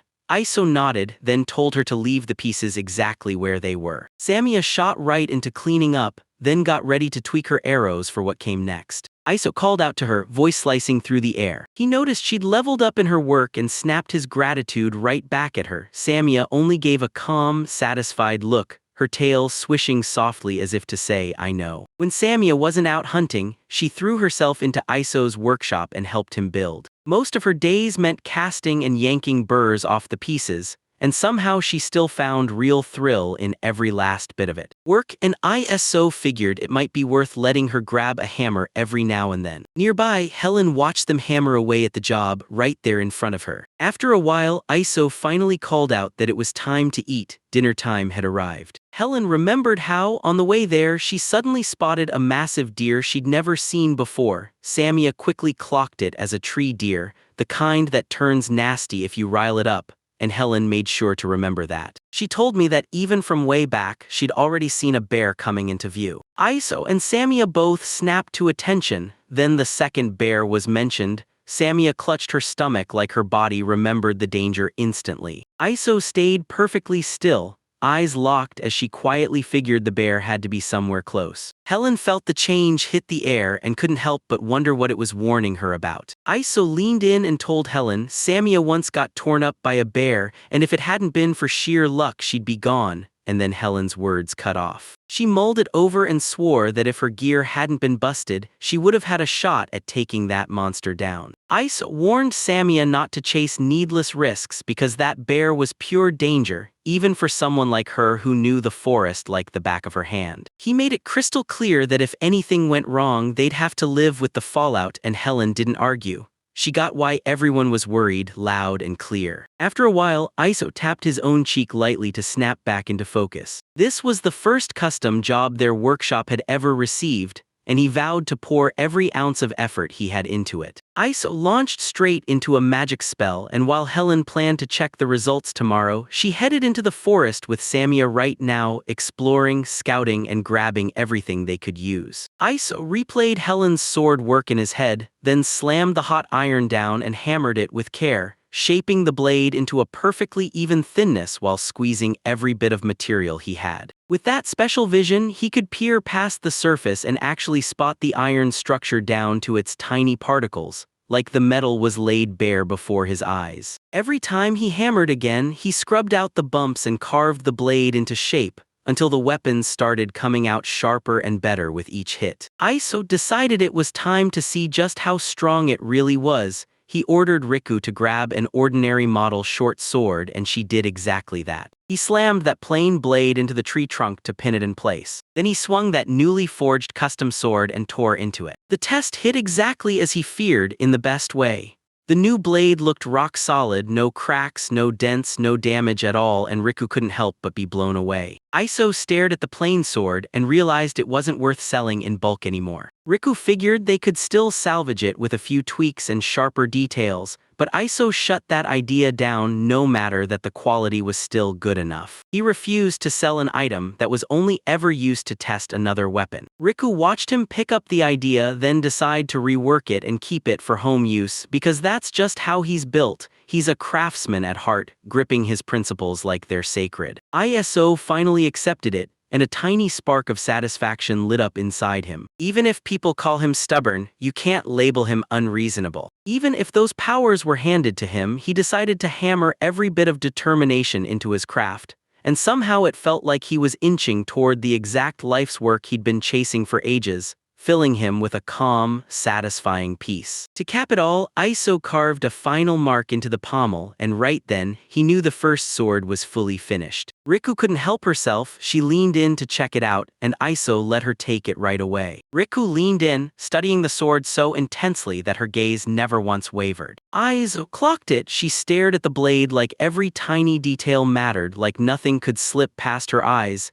Then he couldn't help wondering if it would live up to her expectations. Riku realized this wasn't something regular, hell, not even decent, talent could pull off. She stared at Iso's situation and admitted the truth. No matter why he left, losing him hit the North hard like a real punch to the heart, and Iso even wondered if his skills were actually that strong. Riku stands her ground, absolutely certain she's right. Iso realized the power living in his hands wasn't just strong, it felt unreal, like it couldn't possibly be real. With this power in his hands and purpose in his chest, he finally figured it out, something huge. This time, he forged the blade with iron built for pure durability, so strong it couldn't possibly bite through something as massive as a boulder. If he'd bet everything on sharpness instead, that kind of feat could have happened. No joke, it would have forged a freakishly powerful weapon. If he swapped in materials better than iron, he couldn't help but wonder, what kind of result would he pull off? By juggling durability and hardness just right, he forged a weapon that hit like iron and refused to break. Iso finally understood it for real. So if he charged ahead without caution, he wouldn't just steer the user's path, he could shove them into even bigger danger. If the weapons he forged turned into real strategic power tools, then he'd have to face the terrifying question, Did he really have the guts to carry that responsibility? Riku blurted out to her master, bowing fast and apologizing, terrified she'd accidentally said something that rubbed him the wrong way. Iso brushed it off, telling her it was nothing, then said he'd just been thinking everything through. Ice reminded himself not to sink into dark thoughts about events that hadn't even happened yet. He got it when he took on requests, he'd have to keep those worries front and center. But right now, the only thing that mattered was this. He'd built something that made Rick actually feel proud to call him his apprentice, and that moment alone was all the payoff he needed. Soon after, Samia and Helen came back from their outing, grinning with a haul, medicinal herbs to clamp down on festering wounds, plus a mix of bitter and sweet plants. Samia noticed the wolves were freaking restless all day long. It felt like this wild behavior had to be tied to that massive black bear Helen had spotted. Iso waited all for a second, nodded at what was going on, then snapped back to the most important thing, digging into their meal. He shot Samia a calm, steady look, and Samia lit up with clear, unmistakable satisfaction. Iso stood there, quiet as a whisper, locked onto that bear's presence, and realized it wasn't just Samia to worry about. Riku mattered too. He knew he'd have to stay on guard because one slip could pull them straight into danger. The next day, Iso threw himself right back into the grind. While Helen watched every move, he dove into forging the second blade for that special order. As she watched, Helen couldn't help noticing how Iso tore through the task, smooth, lightning fast, and deadly precise. Riku nodded like he'd seen it coming because for Iso, keeping that pace was basically effortless. When she tried to measure up, she realized the brutal truth. She could pour her whole life into the craft and still fall short of his level, and that hit Helen like a punch. While Riku stayed rock solid in her trust that Iso could back it up. Iso caught wind of what they were thinking and felt genuinely grateful. Yeah, it wasn't exactly comfortable either. He knew his power didn't come from luck, and being praised like that put a heavy strain on his shoulders. Helen snapped her eyes to the blade, and knew it had that crackling, lightning-charged aura. Iso clocked it instantly, and gave a firm confirmation. He confirmed both swords were finally finished, fully complete and ready for action. He slid them carefully onto the table. The second Helen spotted the two of them, her excitement burst to life. She could feel that lightning-sharp energy crackling in their presence, and she practically couldn't wait to test them on the spot. Iso abruptly stopped her because the hour was already slipping away, and he told her to come back and try them tomorrow. He realized he'd taken longer than he promised and left her stuck waiting, so he leaned in and told her to stop dwelling, look to tomorrow instead. Though, she fought it at first, but in the end she gave in, because she refused to keep dragging the testing any further. Nexting, Iso snapped his focus and started cooking dinner. Samia, Helen, and Riku lit up with sheer delight. Samia even snapped into it fast and shouted that it was tree deer steak. That meal blew them away. Helen's eyes widened when she realized those raspberries they picked earlier were already getting tossed into the dish, and she never saw that twist coming. Even back in her old place, Riku realized she'd never tasted food this good. Iso told me that after nailing his very first custom order, this meal was his little victory feast, a celebration all on its own. Samia nodded, thanking her openly, and Riku followed right behind her, matching that same heartfelt appreciation. Iso swallowed their words, and with a grateful nod, he pointed out that Riku had backed him the whole way. Helen shot back in her usual high-energy style, firing off congratulations, while Iso realized this moment only happened because she asked for it, and he turned to thank her from the heart. The very next day, they stepped outside while Helen prepped to test the sorts, and when she finally grabbed the weapon, it fit her hands perfectly. The thrill from yesterday still burned in her chest, and she couldn't shut her eyes for a real rest. Iso watched as she tested the blade, then pushed her to swing it harder and keep going. Helen sprinted forward, cutting, slicing through the air with razor-precise speed. Samia and Riku stared in pure disbelief, their eyes wide as the moment blew them away. After running the blade through its paces, Helen instantly knew she'd found something special. The sword was truly exceptional. She dropped the weapon to the ground and sprinted straight toward. Iso got caught completely off guard, and the next second, someone yanked him into a tight, sudden embrace. Yes, Helen couldn't hide her excitement, grateful she had picked Iso for the job, and Iso exhaled in relief. Helen's grip finally got the result she wanted. Then Helen tightened her embrace around his neck, and Iso could feel the strain building. Iso told her he'd already put the weapon through its paces, but if anything went wrong, he'd take care of the repairs himself,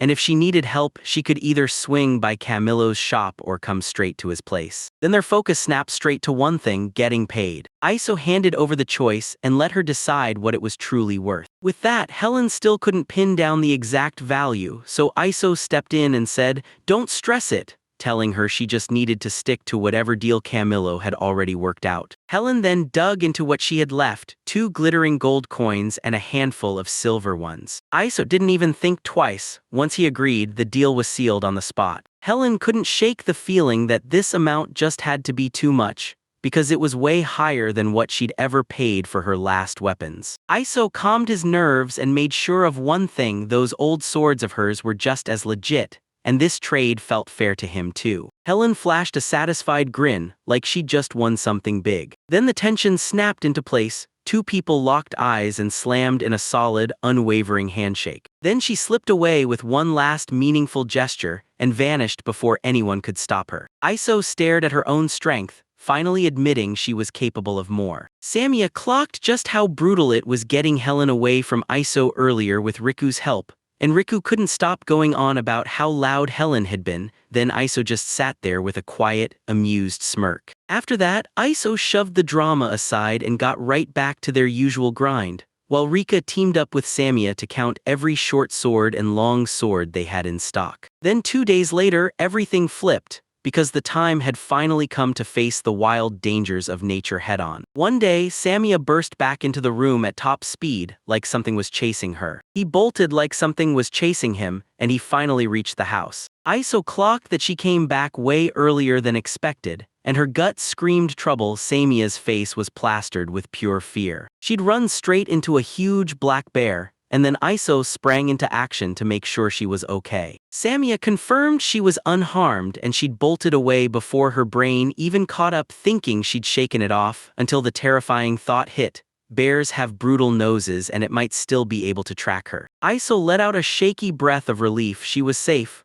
But the moment it hit, his mind snapped straight to what had to be done next. Samia must have run into that bear around here, and if it's still roaming free, it could pop up again any second, putting Samia or Riku in real danger of getting. That weight pinned him down. Then he shoved the thought away like it was poison. Isol snapped into action and decided it was time to leave. Then Samia burst into the scene, reacting. Without wasting a second, they lunged in to stop him. Iso snatched up a spear, sure it'd be enough for the job, and planned to take down the bear the moment he spotted it. Before he stepped out, he ordered Samia to lock up the house and the workshop tight. Yet Samia begged to come, and Iso shut her down without hesitation. He knew one thing for sure: if things ever went bad, he couldn't promise she'd make it out safe. That thought left Samia's stomach in knots, so Iso leaned in and reassured her, trusting his own judgment.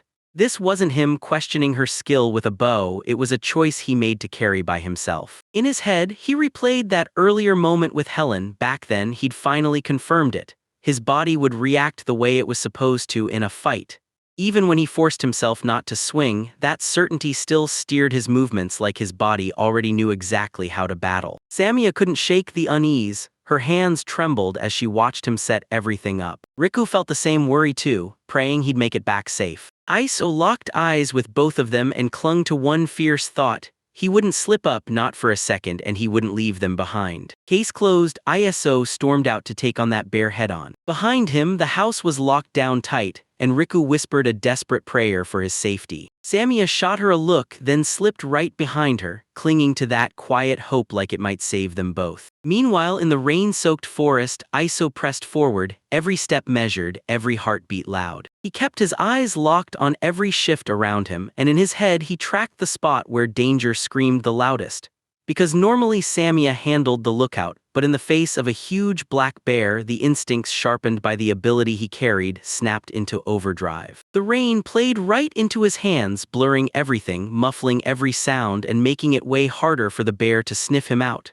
That brutal weather turned into his edge. Iso's eyes snapped wide the second he spotted something up ahead. And right then he let out a quiet breath, remembering the moment from his old world when he threw away his life to save a cat. Now he was standing here, ready to kill a bear. His body had been remade, but the kid inside him stayed exactly the same as it was back then. Now everything changed. because he had something he couldn't afford to lose. For a long stretch, he was stuck in the grind of an overworked corporate life, and somehow, nothing really mattered to him anymore. Now he wasn't alone, he had a family, and people out there truly prized what he made. His eyes snapped into focus as he braced himself for what came next. He spotted the massive black bear and hauled his body into the perfect spot. A bear loomed right in front of him, staring him down with pure, biting hostility. So Iso squared up, braced, and met it head-on. The bear struck first, stomping toward him with brutal purpose, and Iso knew exactly what he had to do. No hate, just the grim understanding that this creature had to be stopped.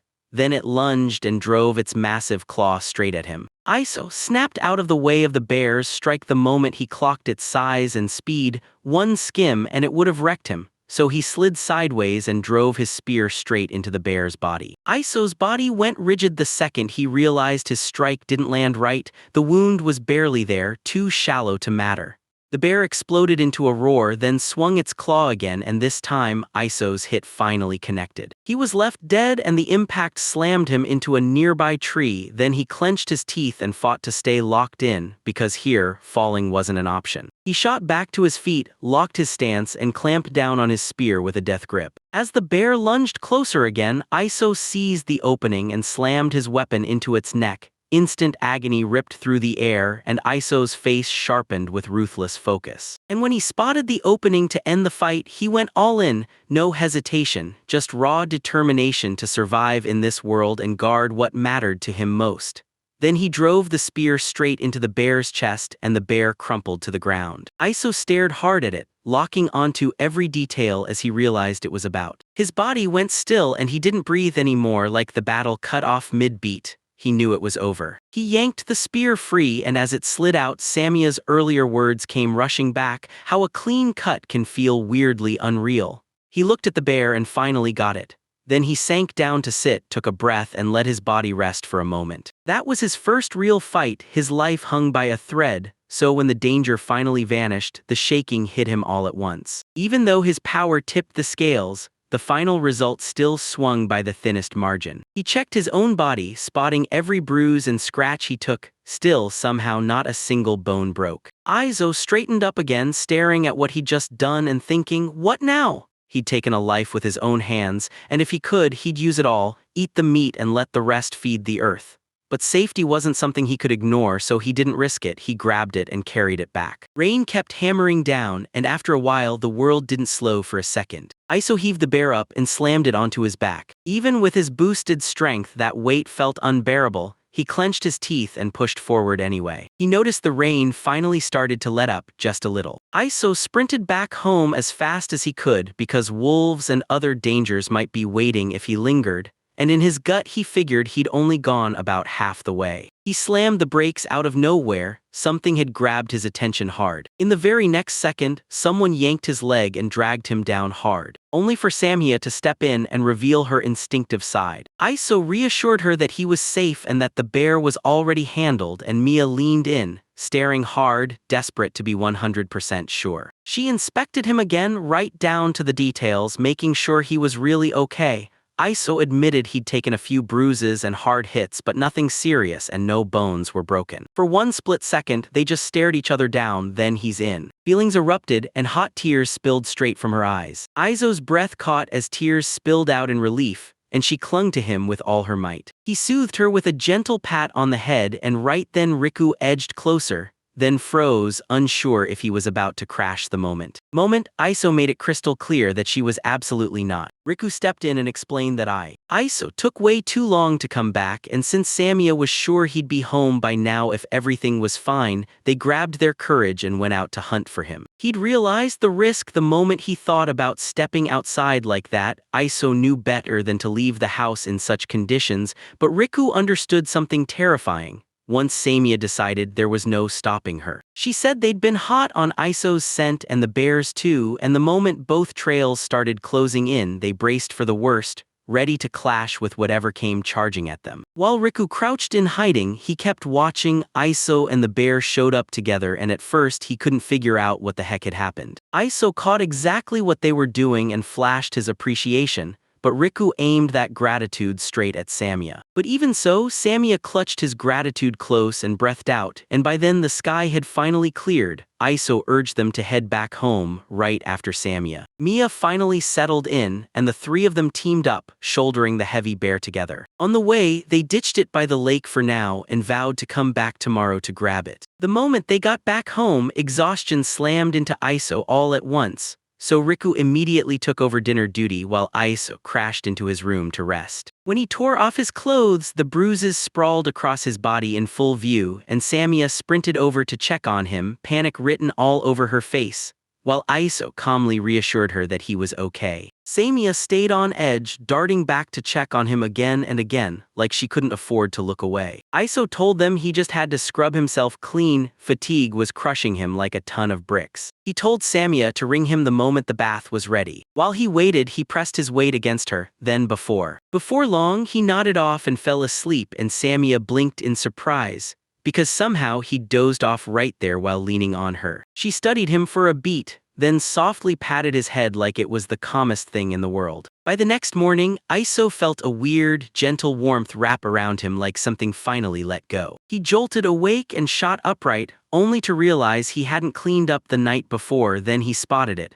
Both his bed and his clothes had been switched. At that exact moment, Samia burst into the room and the two just nodded at each other, calm as ever, because Iso realized he'd completely passed out and Samia swore he'd slept like a rock. She told me Riku was scared he'd get sick if he stayed filthy, so the two of them rushed in, wiped him down, and tucked him into bed. Riku stepped into the room and saw Iso sitting up, awake. Iso blurted out apologies to both Samia and Riku, but Riku cut in fast and told him, "Don't sweat it, your clothes are already washed." Rika started to spill that Samia called out to him in the night, but Samia shut her down fast, refusing to let that secret get out. Rika saw nothing wrong with it at all. Samia hustled Riku out of the room and told Iso to step in the moment breakfast was ready. Iso nodded and immediately got ready to follow. And just like that, another day kicked off, packed with the same everyday routines. Means like nothing ever happened, they slip right back into the calm life they fought so hard to build. Inside a mansion, they finally said the words Black Forest, and the whole room felt different the moment it was spoken. A young lady gasped as it clicked. Someone was telling her to run and hide in that forest. The moment she called Nishan, he confirmed everything. There really was a blacksmith nearby, and a letter had already been drafted for a peddler who knew exactly where he was. All she had to do was hand that letter to the merchant and he'd lead her the rest of the way. He trusted the blacksmith to treat her right, and the young lady nodded, accepted the plan, and geared herself up. Meanwhile, in a booming new district, Iso was at Camillo's shop, and the two hammered out business while Camillo eagerly agreed to hold several of Iso's goods for the moment. Because even in Iso's own household, his products had already earned a fierce reputation. Iso had something else clawing at his thoughts. Back when he was nobody, a young guard had helped him, and he'd heard that guard returned to the capital, then vanished without a trace. Now Iso wanted answers. Had anything happened? Camillo's nerves spiked the moment the question hit, and he couldn't shake the fear of why Iso suddenly needed the answer. Iso just couldn't forget the help he'd been given, and he swore he'd repay that kindness someday. Then the guard disappeared so recently that alarm bells started screaming in his gut. Camillo clocked the worry instantly and paused, weighing it all for a beat. Then he dropped the bombshell. There'd been non-stop whispers of war spreading among the top nobles in the capital.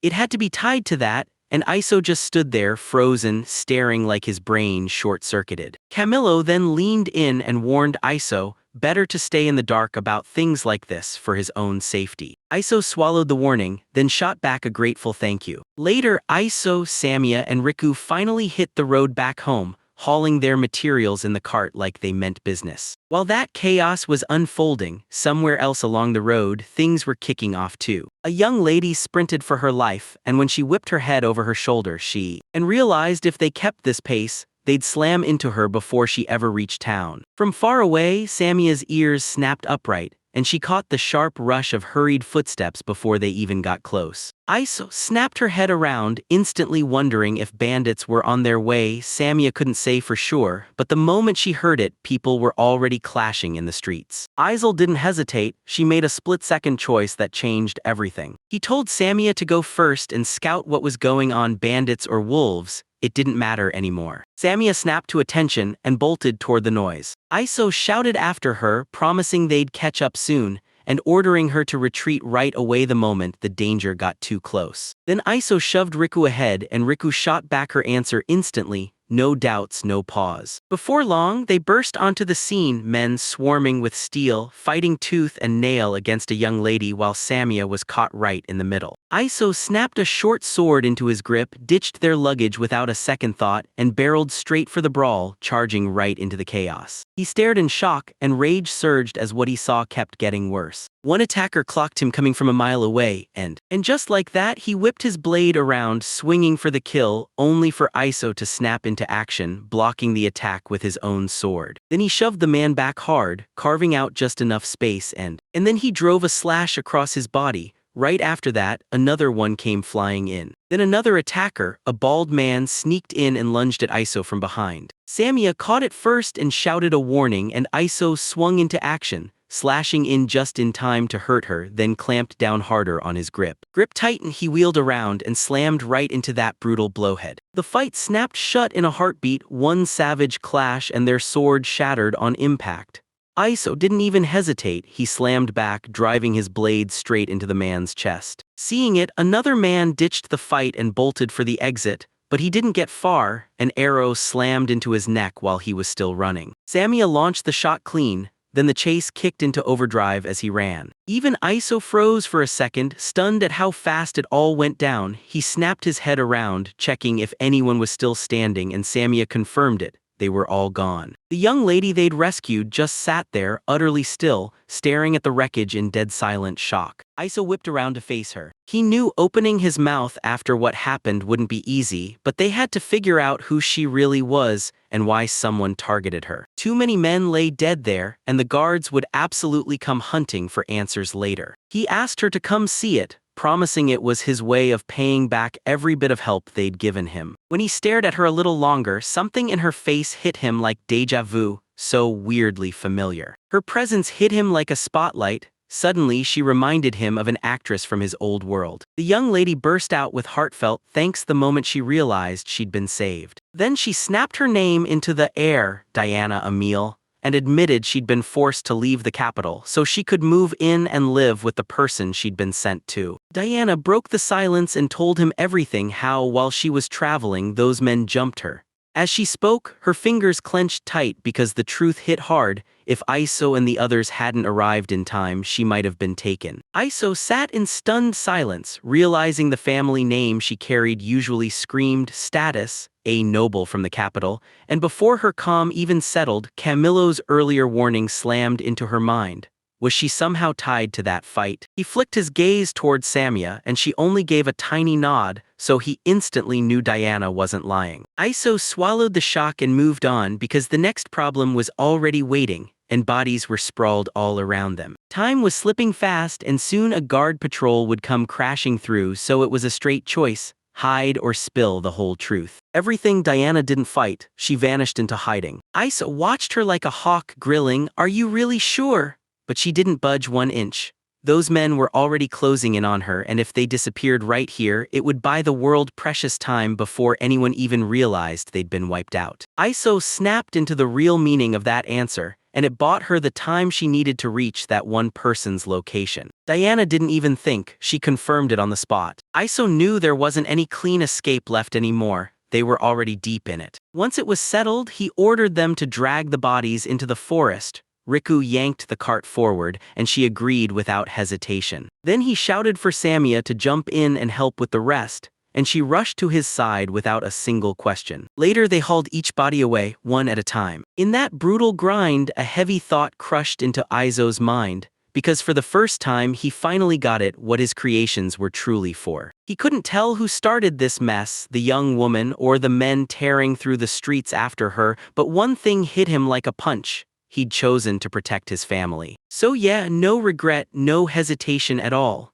He just went still for a beat, eyes locked on the men sprawled on the ground. Samia clocked it instantly and rushed over to check him over, her worry screaming, had he gotten hurt? Aizo reassured her he was totally okay, then flashed a grateful smile and thanked her for worrying about him. Then he cut the wait short, no more stalling. He slammed the decision down, we're going home, and that's exactly what he planned to do. Aizo fired a question at Diana, could she spill more about the exact person she'd been hunting for? If they finally understood what was going on, they might be able to help her. Diana swallowed that truth and started spilling everything she knew, because her brother had told her the man was living out in the middle of nowhere. Aizo snapped to one detail fast, she had a brother. Then Diana added that the man had only just moved there recently, and Aizo listened, letting every word sink in. Then she tossed in one last, crucial detail, and it turned out the man was rumored to be a master blacksmith. Her brother's sword and knife were both forged by him. Once things finally calmed down, he planned to come back to tweak and adjust everything. In that exact moment, Aizo's entire mind clicked into place, like every piece finally snapped together. Of course, her face looked familiar. He remembered the guard who'd helped him before, Marius, and Aizo carefully fired off another question. He had to find out if her brother was really named Marius, and if he worked as a guard in the town beyond all this, and Diana's face lit up with shock. She confirmed her brother was Marius Albert Emile, and then her mind immediately raced, wondering how Aizo managed to know him. That answer nailed it, simple as that. The man her brother trusted in the Black Forest, the blacksmith everyone feared, was Aizo himself. And yeah, he straight up admitted he knew Marius. Then he leaned in and explained the person was. The guy her brother kept talking about was almost definitely him. That revelation instantly jolted Diana, like someone yanked the lights out from under her. Aizo finally got it, and yeah, it's the kind of truth nobody's gonna swallow at first glance. Later, the four of them kept walking side by side, still together. Diana originally clutched a letter from her brother, sealed and addressed to Camillo. Her plan was crystal clear. Find the one man who knew where Aizo was and drag his directions out of him, but fate ripped the story apart and dropped her straight at the destination first. Aizo couldn't stop thinking about it. Marius had meant to hand his little sister off to that stubborn man who lived inside the dreaded Black Forest, the kind of place everyone avoided. Just that proved to Aizo, Diana had been hiding troubles way heavier than she'd admitted so far. Diana leaned in and demanded his name. Aizo stepped up, introduced himself, and then pointed to his crew, Samia, the beast woman, and Riku, the dwarf. I can totally read their moves, and I'm calling it right now. They still had a sliver of time before trouble finally caught up, because the guards would sniff this out soon. So for now, the safest move was heading back to his home first, and Diana nodded, letting herself be put in their care. After a while, they finally rolled up, and straight up, Aizo ordered everyone to dump their luggage first, then hit the food. Thanks to Samia's sharp senses and non-stop watch, they sprinted back the road without ever crossing paths with a single pursuer. That guest room looked modest and tight for a noble young lady, yet Diana slips into it without a single complaint. Later, the stench inside of the F hit like a punch. The moment they started cooking, her mood shot up like fireworks. Aizo couldn't help but wonder who might have lifted it in the first place. Born into nobility, he still somehow found himself genuinely enjoying those plain, everyday meals. Still, he couldn't stop hoping. Then the second Diana took a taste, her eyes shot wide with pure shock. She tasted it and just lit up. This was insanely delicious. Aizo, Samia, and Riku all snapped their heads toward her, desperate to see how she'd react. Once she felt everyone staring, Diana's cheeks heated up.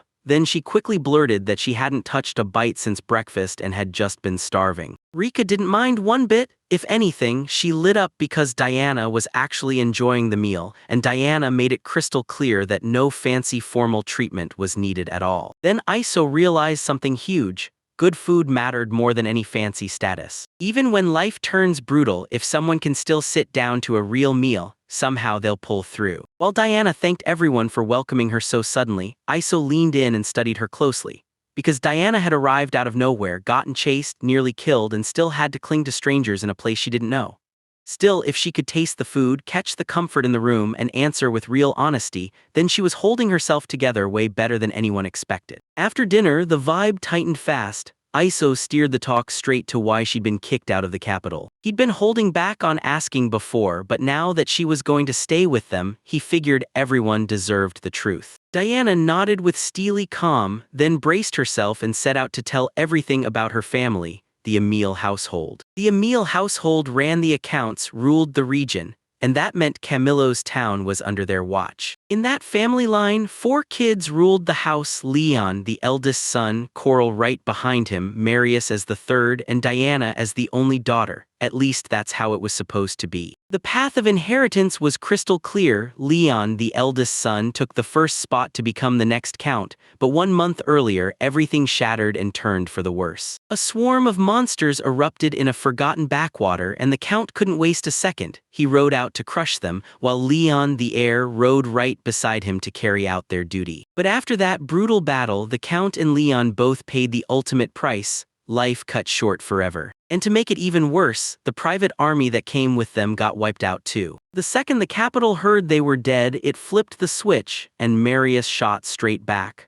While he dug into the case, he pulled up a string of creepy, suspicious details about exactly how it happened. People claimed a terrifying monster had attacked them, but when they searched, there were 0 clear tracks of anything like that, and the wounds on the bodies didn't look like horn or fang-inflicted injuries at all. The screen got sliced into cuts. So yeah, those deaths might have been done by human hands, meaning the blame would naturally slam onto the one who stood to gain the most from their deaths. The second son, Carol. Iso leaned in and demanded the real answer, only to realize the truth wasn't simple at all. Carol was an illegitimate child, so he'd always known the council's lawful wife would produce a successor who'd stand above him the moment Leon died, leaving Marius as the next true heir. Iso, Samia, and Riku sat in dead silence as the truth snapped into place. Carol's mom had passed away right after giving birth to him, and Diana's mom took pity on him, raising him like he was one of her own, treating him just as fairly as the rest. Before this incident, Diana was totally clueless about the vicious tensions tearing her family apart. Then reality snapped, and if they didn't settle the succession fast, the family would get stripped of its rank and court standing, because without a ruling count, everything would crumble.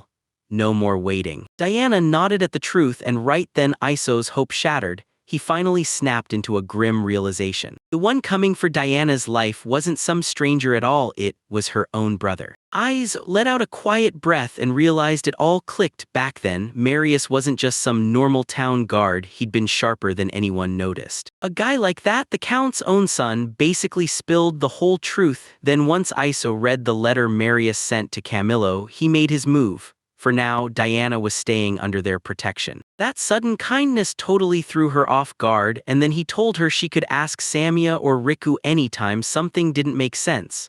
Samia and Riku both lit up with enthusiasm, jumping in to help however they could. Diana eagerly accepted their help, and pure gratitude lit up her face. Iso couldn't take the constant formal talk, felt rigid and pointless, so she figured if she just loosened up and spoke to them more casually, everything would run smoother for all of them. That suggestion hit her like a shock, and she scrambled to adjust right there, stumbling through the change until she finally clicked into place. The ISO check got the green light, and suddenly the whole mood lifted. Everyone burst into laughter together. The very next day, everything exploded. Their boring routine got flipped. This family started running their chores together, with Diana getting shown exactly what to do, and they even warned her not to go past certain trees because one wrong step could be deadly. Right after that, Iso slammed down the news. He was starting work. Just before he left, he begged Samia to watch over Diana, and she agreed without a second thought, but Iso's plan and reality didn't match at all.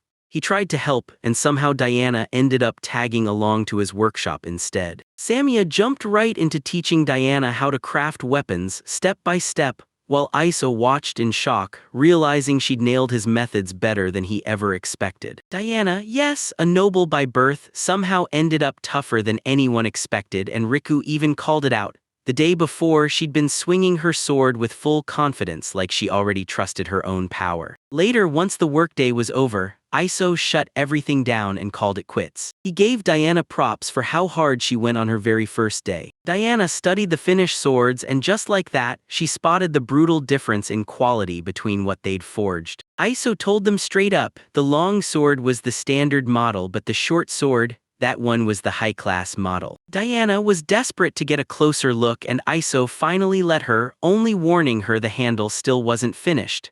Then she gripped the sword and locked eyes with it, completely absorbed in every detail. Iso clocked that look and got slammed with memories of Riku from their first meeting, and Diana couldn't stop marveling at the sword. Riku snapped his approval fast, still shocked by how amazed she'd been the first time she laid eyes on that kind of craftsmanship. Diana knew that feeling all too well. Turns out, even in the capital, blacksmiths who could craft something on that level were rare as hell. Iso stayed silent, but you could tell he was still realizing he barely understood how skilled the blacksmiths in this world really were. If he stuck only to the high-class model, he could probably blend in, quietly passing it off as the handiwork of some legit, skilled craftsman. Then Diana snapped her gaze to him and demanded, "Match." That sudden request hit Iso like a sucker punch, catching him completely off guard. She stepped into a sword duel with him, fully locked in, and Diana made it crystal clear she wasn't playing around. Right then, Iso clocked a shocking truth. Diana wasn't just talking, she craved a fight too. She couldn't wait to see him throw down again, especially after the way he'd fought to rescue her. Iso understood her the second the words hit the air, and once he remembered that scene, he realized he didn't have much time left to waste before nightfall. So he agreed, one match before it got dark, and Diana couldn't hide how thrilled she was with that answer. Iso couldn't shake the feeling that this wasn't just any ordinary noble lady anymore, it was something far more intense. Right after that, the two of them took their stances and geared up to spar. He couldn't shake the feeling, why was she grinning like that, especially when the blade she picked looked way too serious for a casual match. But the moment both were fully ready, the duel detonated into motion. Diana shot forward first, dragging her foot to build momentum before she snapped out a lightning-fast strike, and Iso stopped it cold. Then he swung back hard, but Diana slipped away just in time. And then blade meets blade again and again, sparks flying as they trade ruthless hits until they finally both back off. Iso clocked it instantly. Every move she made was razor-fast and dead-on. She wasn't on Helen's level, but she still swung a sword like she owned it, so he tightened his grip. From the side, Samia clocked it. Iso had started treating this match way more seriously.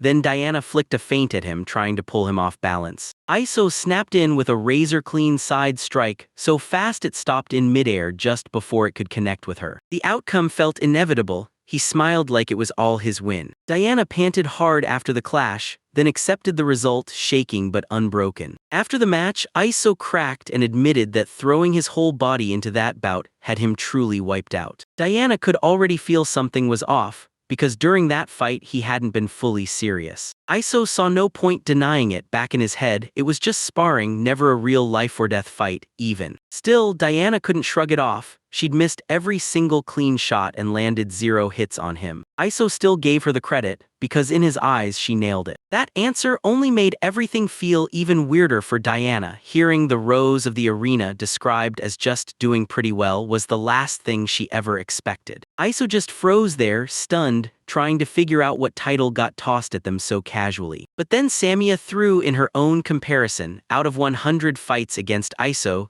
she'd only pulled off 1 win. This ISO shock slammed into him harder than it did anyone else. Diana's eyes widened, because if a beast woman said it, that truth hit even harder. And Samia just calmly nodded, confirming it without a trace of doubt. Then Riku dropped another bombshell. Iso could tank Helen's attacks straight on, like they were nothing at all. That comet didn't just light up the sky, it flipped Iso's whole world upside down. He thought Helen only granted him the bare minimum power to protect himself, but now he wasn't so sure anymore. The moment Diana heard Helen, her whole body snapped to attention, because she knew that name cold. Helen was the lightning blade. Iso spotted the title and his gut tightened, like he'd heard those exact words before. Diana pushed him even more, demanding to know if he really took Helen's onslaught and stayed on his feet. And Iso shrugged it off, saying their fight lasted about 15 minutes. That answer hit her like a punch again, because to Diana, 15 minutes against Helen wasn't anything, it was massive. She told them Helen got the nickname Lightning Blade because she moved so fast it looked unreal.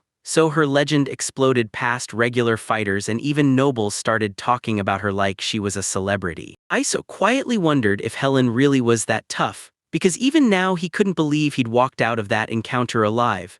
and Diana kept weighing Helen's legendary strength, standing her ground, meeting force with force, and even landing hits of her own, until Iso cut her off on the spot and told them to head back home. Then boom, everything flipped. Diana yanked her sword down, dropped to her knees, and bowed to him with a deep, trembling respect. By now, that place felt weirdly like it had already been burned into Iso's memory. She begged to become his disciple. Iza got blindsided so hard she didn't even see it coming. He flicked his gaze to the side and froze. Samia and Riku looked way too thrilled for what was going on, and his mind started firing off facts at lightning speed. She was Marius' beloved little sister, a count's daughter, a young unmarried noblewoman who'd been entrusted to him. And now she was kneeling on the ground right in front of him, and Iso could only think, so bowing low like this is just normal here, huh? After wrestling with the decision, he finally agreed on one strict condition. If she practiced once a day after work, he'd say yes. The moment the words hit, Diana's face lit up like fireworks. Iso made it crystal clear. He wasn't offering real swordsmanship, he couldn't teach worth a damn, and Diana would have to learn mostly by watching him. Diana nodded and accepted it on the spot, and the second she did, her spirits shot up, while Riku and Samia practically threw a celebration for her right there. Watching it all, Iso kept it quiet, but deep down, he couldn't help thinking Diana was probably a total tomboy back home. Then he slid in one last rule: nobody called him master, and nobody acted all stiff and formal around him, and Diana nodded along, accepting it without a fight. And just like that, Iso snapped up a second disciple. No blacksmith apprentice required, and suddenly his daily grind climbed higher than ever. Starting the very next day onward, Diana threw herself into the workshop all day, jumping in wherever she was needed. Then every evening, the two of them clash with wooden practice swords, trading strike after strike like a heated ritual. Diana clearly had real sword training under her belt. She moved like a blur, all sharp edges and lightning-fast agility. As for Iso, his cheat only let him give her the one thing he knew: self-taught repetition through grueling sparring, and somehow, even that became the exact stepping stone she needed to level up. It felt just like Riku's blacksmith training. Using Iso as the measuring stick, they couldn't always teach each other perfectly, but they kept sharpening what they already knew, and Iso was sure that in the end, both of them would walk away with experience that actually mattered. In Emil's house, Marius sat there by himself, slumped in silence, and let a heavy sigh crash out of his chest. Just one name wouldn't leave his head: Carol. After the funerals for their father and older brother, Marius fully expected Carol would step right in and take over as the new head of the family. But it didn't go the way anyone hoped. He remembered the second Carol's anger exploded, trembling, unsteady, and completely thrown off balance. It was the very first time Marius had ever seen him look that shaken. Right after the inheritance fight erupted and people started throwing objections, Carol stormed out of his home in pure, burning fury. After that, weird thing after weird thing started closing in on Marius,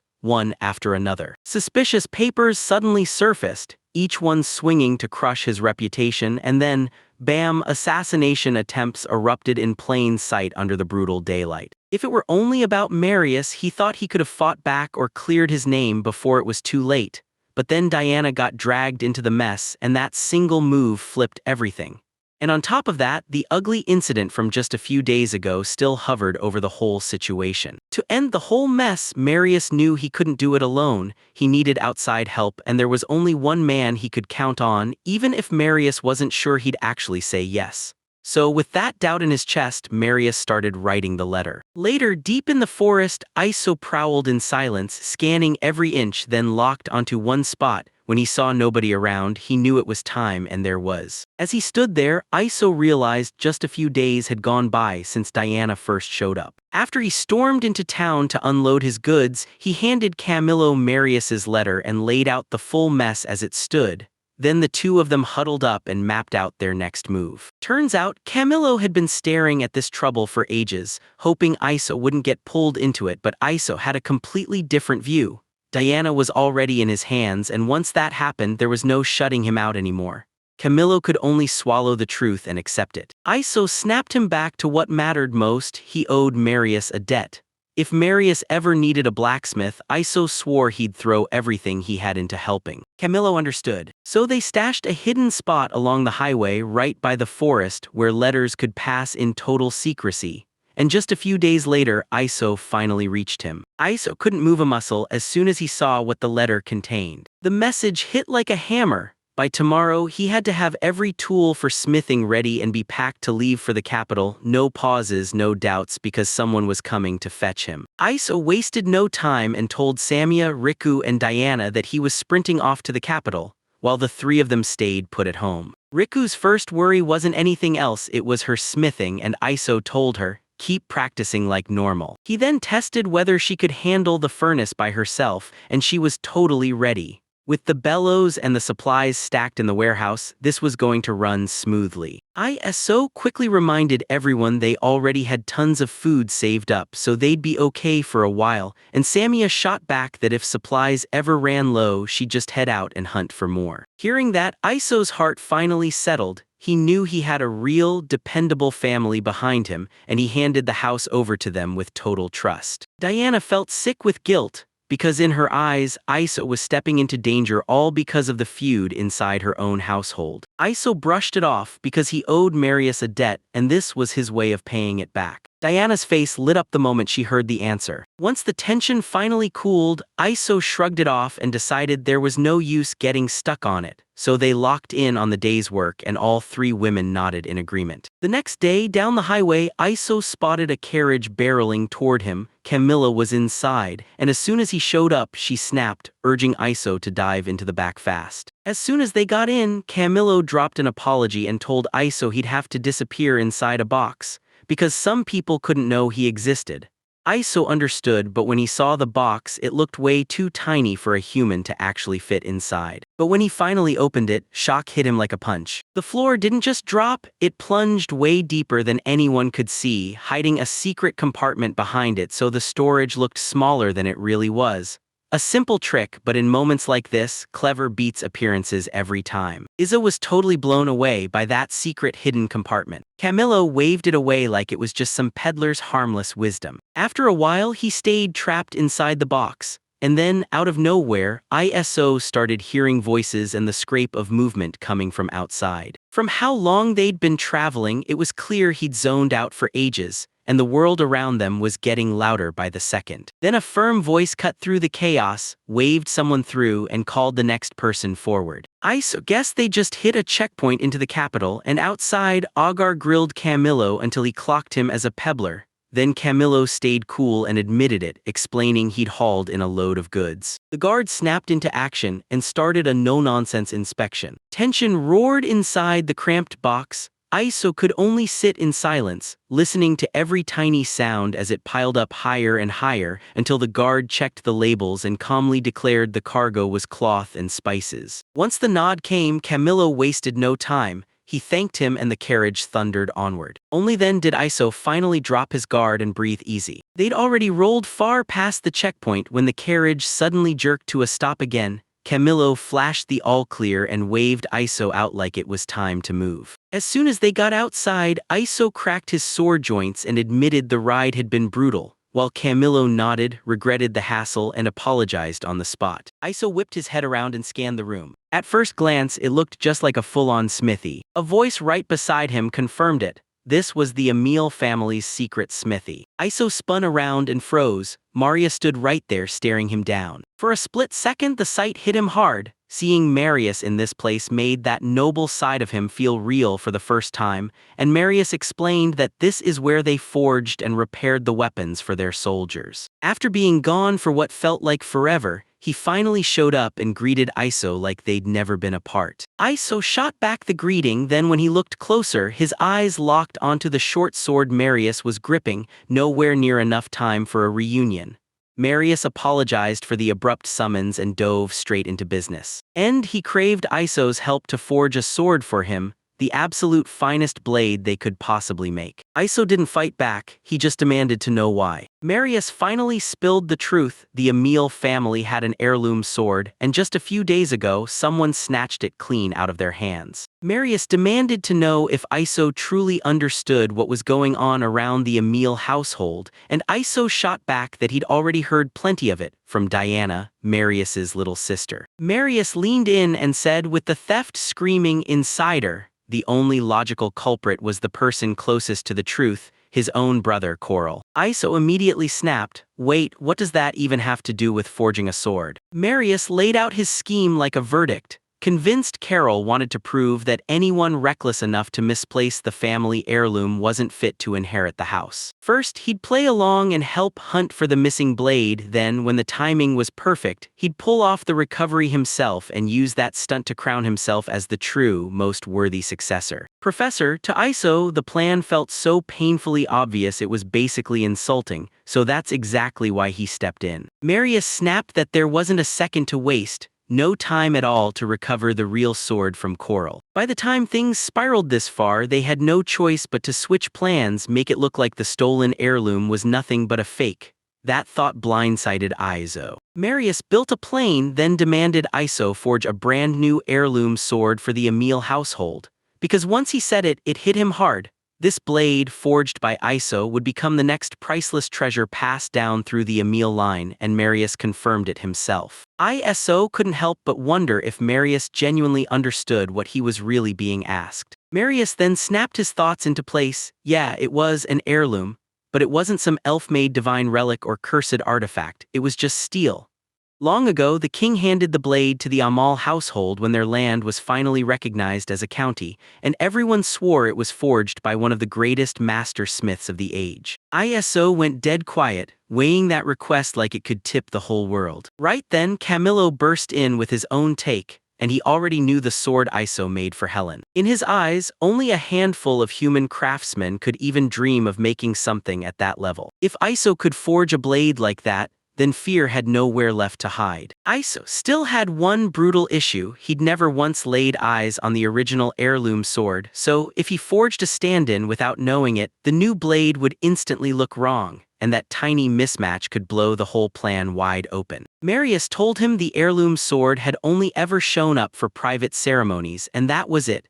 It barely ever left its hiding place, and the family records only bothered to write down its history, not what it looked like or how it was built. So he was convinced any differences in appearance wouldn't turn into a real problem. Iso went quiet for a beat, weighing every thought like it could decide his fate. Then he snatched up the request and accepted it. Marius lit up with pure excitement and immediately blurted out a heartfelt thank you. Iso cut him off right there. He leaned in and told Marius there was no need to act so formal. Then he paused like he was about to say the rest. He wanted him to talk like they used to back in town, casual, natural, like old times, because this new way of speaking felt painfully stiff. Marius stood there, still acting with respect, and he just wouldn't buy it, because in his eyes you don't disrespect the man who's about to save his family. Iso answered just as straightforward, and with Marius backing him up, he'd been able to handle business in town from day one without a single headache. So this was nothing but him paying that favor back. Marius paused for a beat, then looked straight at me like he was about to drop the next bombshell before Iso offers up yet another deal. Because if they pull this off, every last bit of Iso's debt is finally wiped clean, and from that moment on they'll face each other as equals, no more forced smiles or over-the-top politeness. Iso grinned and took it right away, and that was enough. Marius nodded, smiled to himself, and walked out, leaving the whole thing settled. Still, Iso couldn't help but wonder if a blacksmith was really allowed to chat so casually with a man who was moments away from becoming a count. And honestly, it beat that stiff, awkward back and forth they'd been stuck in. Ravenous with hunger, Marius snapped back to what mattered most. If suspicion started to crush in and exposure became unavoidable, they had one move left: compare the swords themselves, blade to blade. And if that fake couldn't beat the real, then everyone would immediately see it. Only one blade was truly crowned by the king. When he heard that, Iso smirked to himself. Yeah, this was exactly the kind of sharp thinking a kid raised to inherit a noble house was supposed to have. Marius shot back that they were running out of time and told him to start it now, and Iso agreed on the spot. Iso stared at himself, got ready, and set to go because deep down he knew this wasn't some casual request. He was about to do Marius a favor that could echo for a lifetime. Smithy Emil wasn't built for magic at all, so he had to strike the first fire bed by hand. Still, on top of the magic knowledge poured into him, he also had the solid basics of real smithing down to a science. He knew exactly what to do first, so he slammed the iron down on the anvil. After repeating it over and over, the metal finally flared red hot, and then he stuffed barley into bark, set the whole thing alight, and watched it catch. Then they tossed charcoal onto the fire bed, and the flames started to roar. Even the bellows here were powered by hand, so he gritted his teeth and hauled them himself just to wake the flames up. Once the chaos finally cooled down and things steadied, ISO looked at the situation and decided it was all going to be manageable. He'd always leaned on his magical bellows and magical fire bed, and now he finally got it. Those tools didn't just help, they locked his mind onto crafting like nothing else. Still, he snapped into action fast, picked out the best-looking iron plate from the prepared stash, then dove straight into the real work. His eyes snapped sharp, and right after that, bam, hammering thundered into the air. As the rhythm kept pounding, Iso suddenly felt it. Something was off, like the beat had gone wrong in his gut, and that sensation was in his. Something felt off about the hammer in his hands. Maybe he'd grabbed a different one, and for a split second he even wondered if he should have brought his own. But he shoved that thought aside. This wasn't just any request. It was a custom order, a blade built to crush distances steel could never touch, and now he had to lock in harder than ever, sharpening his focus until nothing else mattered. Once the longsword's shape finally clicked into place, he moved fast, tempering it, hammering it again and again, and turning that blade into steel that could actually survive. Then came the polishing and the relentless sharpening, until finally the blade was forged and finished. Iso stared at the finished blade, but pride never showed up. Only a heavy, empty feeling crawled in. All he could feel was pure dissatisfaction. Something about it felt off, like it didn't match a single thing he'd ever done before. Meanwhile, in the workshop, Samia kept her head down and waited, eye on the door, for Iso to come back. When the silence dragged on, a memory snapped into her head. She remembered Iso saying he'd be back soon, and realizing he was counting on every single one of them. She even remembered yelling for him to come home safe and sound. That tiny memory stuck around way longer than she thought, and right away Samia showed how badly she was worried about Iso. Nearby, Reich calmly told him to chill.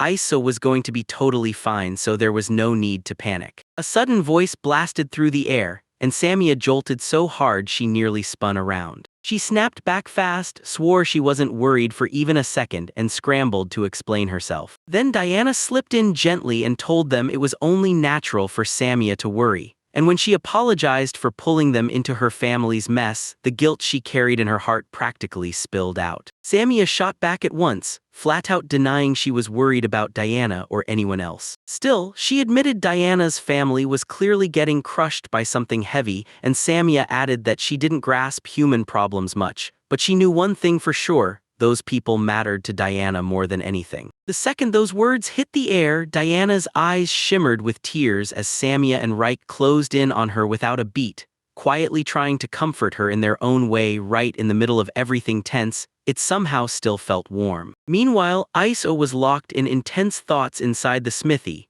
hammer sounds echoing as his mind raced. He couldn't shake the feeling that his work suddenly didn't feel like him anymore, like the environment was messing with his head. But he'd been forging the exact same way as always, never cutting corners, so why did it still feel wrong? Before long, Camillo burst in with a meal for Iso and shot him a question. "You already done eating?" Iso crouched over the sword he forged, scrutinizing every inch like his life depended on it. Camillo couldn't shake the feeling something had gone terribly wrong. Because from the outside, the blade looked like it could do anything, until you got closer. It looked perfectly fine to him. Iso decided to put it to the test.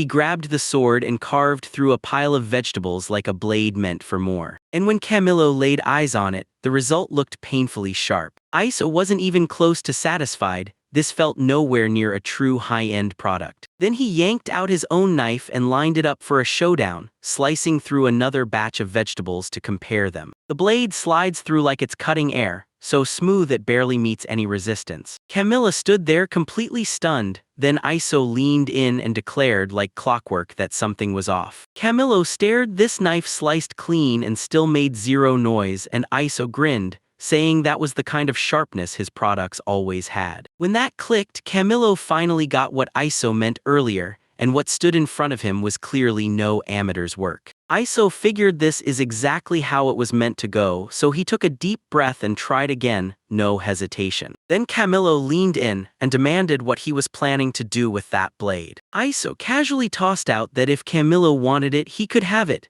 Camillo practically lit up on the spot, but that spark died fast when Iso said it'd come with a bargain price tag, and Camillo could only swallow hard and admit Iso was a damn tough bladesmith. Iso didn't waste a second, he dove right back into his work, then whipped up 2 brand new prototypes, and both of them came out as top-tier, high-class products. But something about them felt off. He leaned in close and studied every single one. The first blade blazed with a brighter shine than all the rest. That was the one he'd built on a whim, no overthinking at all, and the way that little detail hit Iso was instant.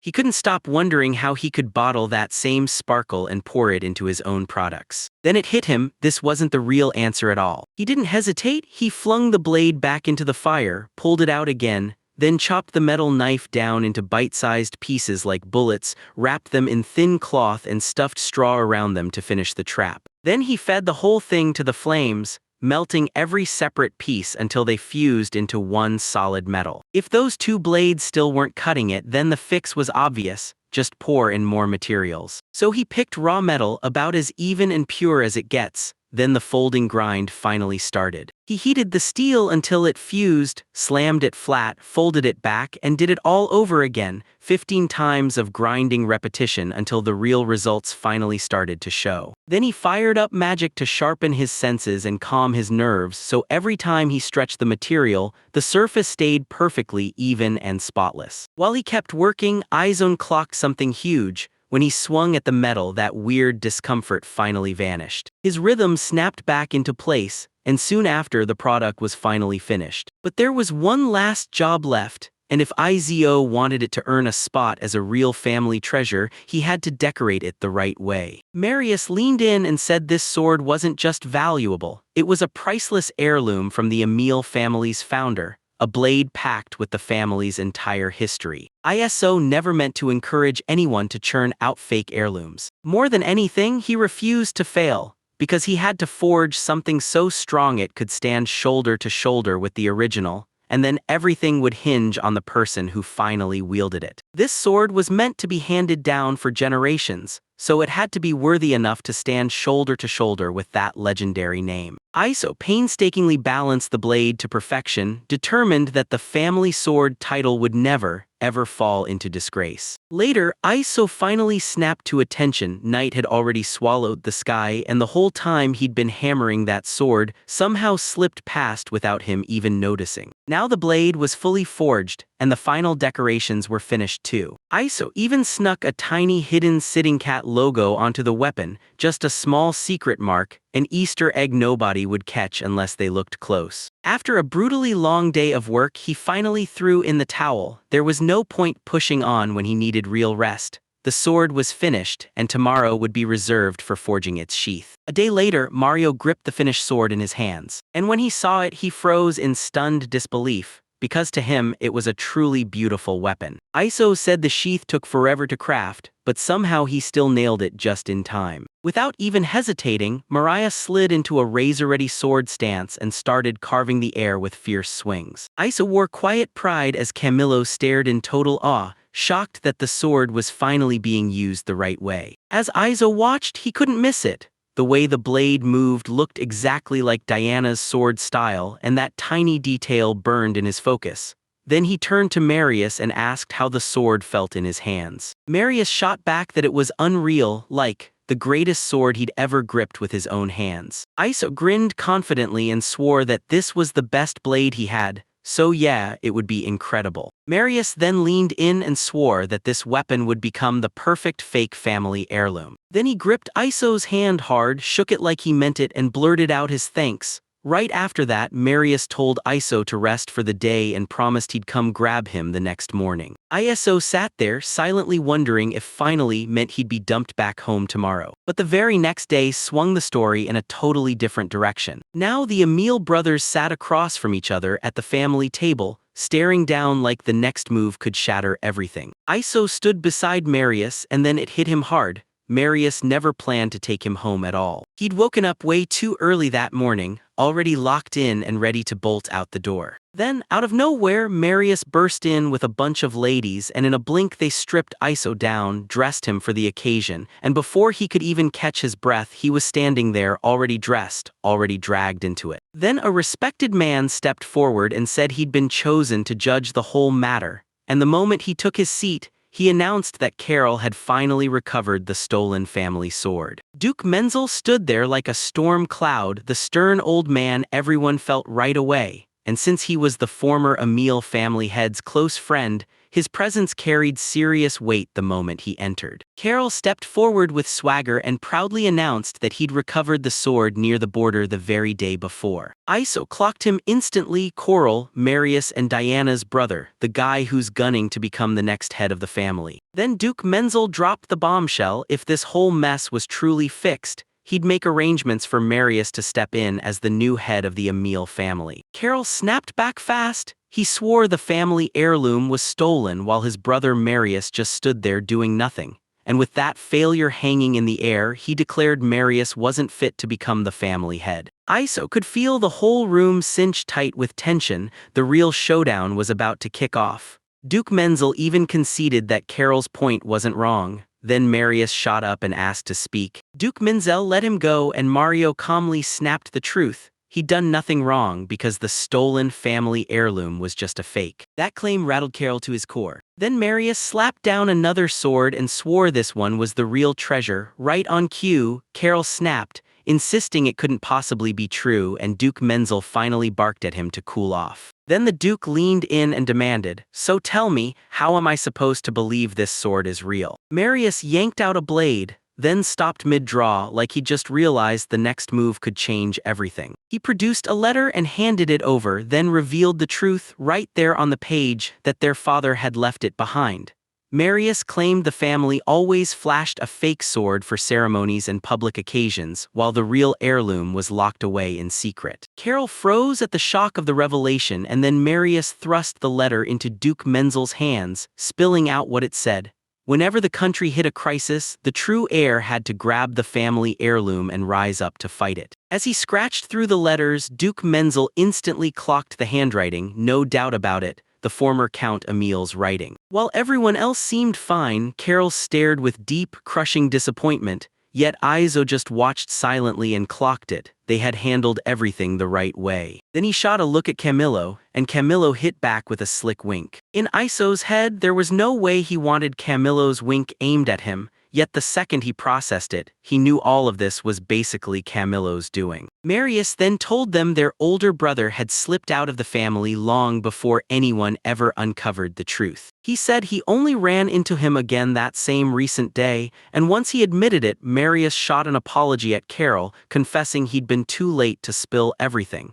Then Duke Menzel leaned in and asked Carol if he still had any objections left. If no one stood up, he'd rush straight to His Majesty and report everything himself. Carol stood there shaking with rage, swearing he couldn't believe the sword he'd just recovered was a fake. Iso instantly got why Coral reacted like that. Coral wanted a showdown, a direct comparison, and he was ready to test whether Iso's blade could stand up to the original. Right as Iso finally caught on, Marius jumped at the challenge and swore he'd prove it, straight to Carol. Marius spun to Duke Menzel and asked to borrow his garden for a little while. Then the Duke just calmly gave his blessing. Later, out in the mansion garden, a man tightened his grip, ready to unleash a strength test with his spear against the two swords. As everyone leaned in, eyes locked tight. The second his sword slammed into Iso's blade, the spear exploded into pieces, and Duke Menzel's eyes widened. He knew exactly what was in front of him. The sword the king once bestowed on the Amal family, pristine and untouched with not a single scratch, a weapon that somehow blended breathtaking beauty with pure, terrifying power. Carol snapped that the whole outcome was pure nonsense. Duke Menzel calmly declared, "All right, now it's time to test Carol's sword too." Before anything could happen, Maria surged forward and declared it wasn't necessary. Then he yanked his sword up and slammed it down in a single, earth-shaking arc, right as the moment snapped mid-swing. Carol's blade met him with a clean, sharp slash. Carol's sword shattered into pieces, like it couldn't take another hit. Then Marius boasted that strength, toughness, and cutting power proved No doubt, his blade was the real deal, and Duke Menzel snapped back instantly, fully convinced, recognizing it as the very sword meant to dominate the battlefield. When he heard that, fury surged through Carol like fire. Then the Duke declared it settled, no more trouble. The Emil inheritance would move forward exactly by the rules, and he'd go straight to report the result to His Majesty, and at that, Marius let a smug little smile of victory creep onto his face. Then Duke Menzel leaned in and demanded, "So, are both sides truly satisfied?" But Carol suddenly shut up, and for one tense moment the whole garden went dead quiet. Then, just seconds later, he snapped, screaming in rage, and came charging straight at Marius, dagger clutched in his hand, while Marius was already on full alert. With one lightning-fast swing, he crashed his sword into Coral. Carol screamed in agony, while Marius stayed completely untouched. Soon after, Marius dropped to his knees before Duke Menzel and begged forgiveness for trashing the Duke's garden, vowing he'd take any punishment the Duke wanted. Yet Duke Menzel waved it off, saying it wasn't necessary. Instead, he snapped that Marius' punishment would be turning those gorgeous swords on the thief and taking revenge. Then Duke Menzel went and called him Lord Marius. When Iso caught the title Lord, his mind immediately raced.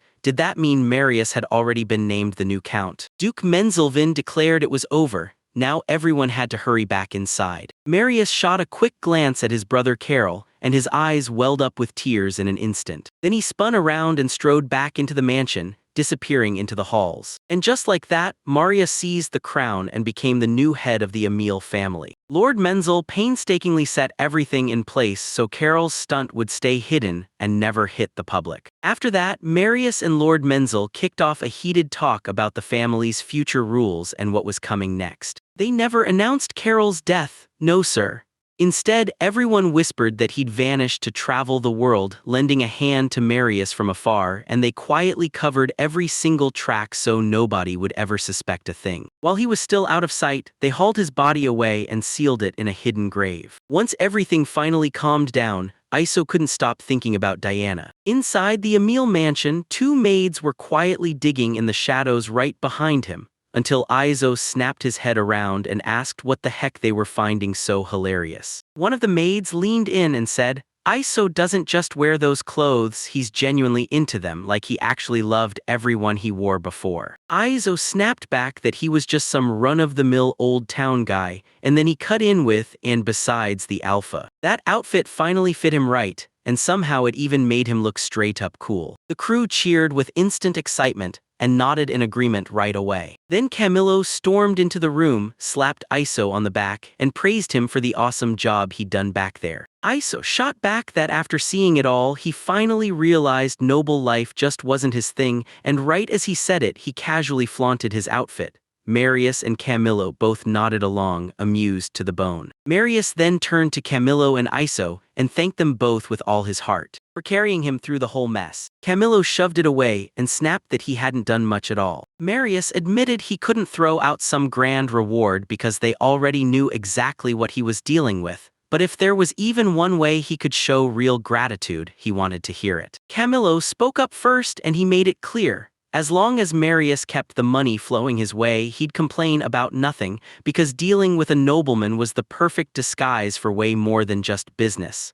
Then Marius pivoted to Iso and asked what she wanted. Iso said he was hunting for clues about rare, or at least everything he could get his hands on. Marius leaned in and asked if he meant something wild like mithril. Iso nodded and confirmed it. Marius then swore that whenever Iso needed those materials, he'd just have to talk it through Camillo, and Marius would jump in and do whatever he could. Then Mari shoved something into Camillo's hands and pushed him to take it. No arguing, no excuses. Iso wasn't about to take a thing until Mario's eyes locked onto him and somehow made refusal impossible.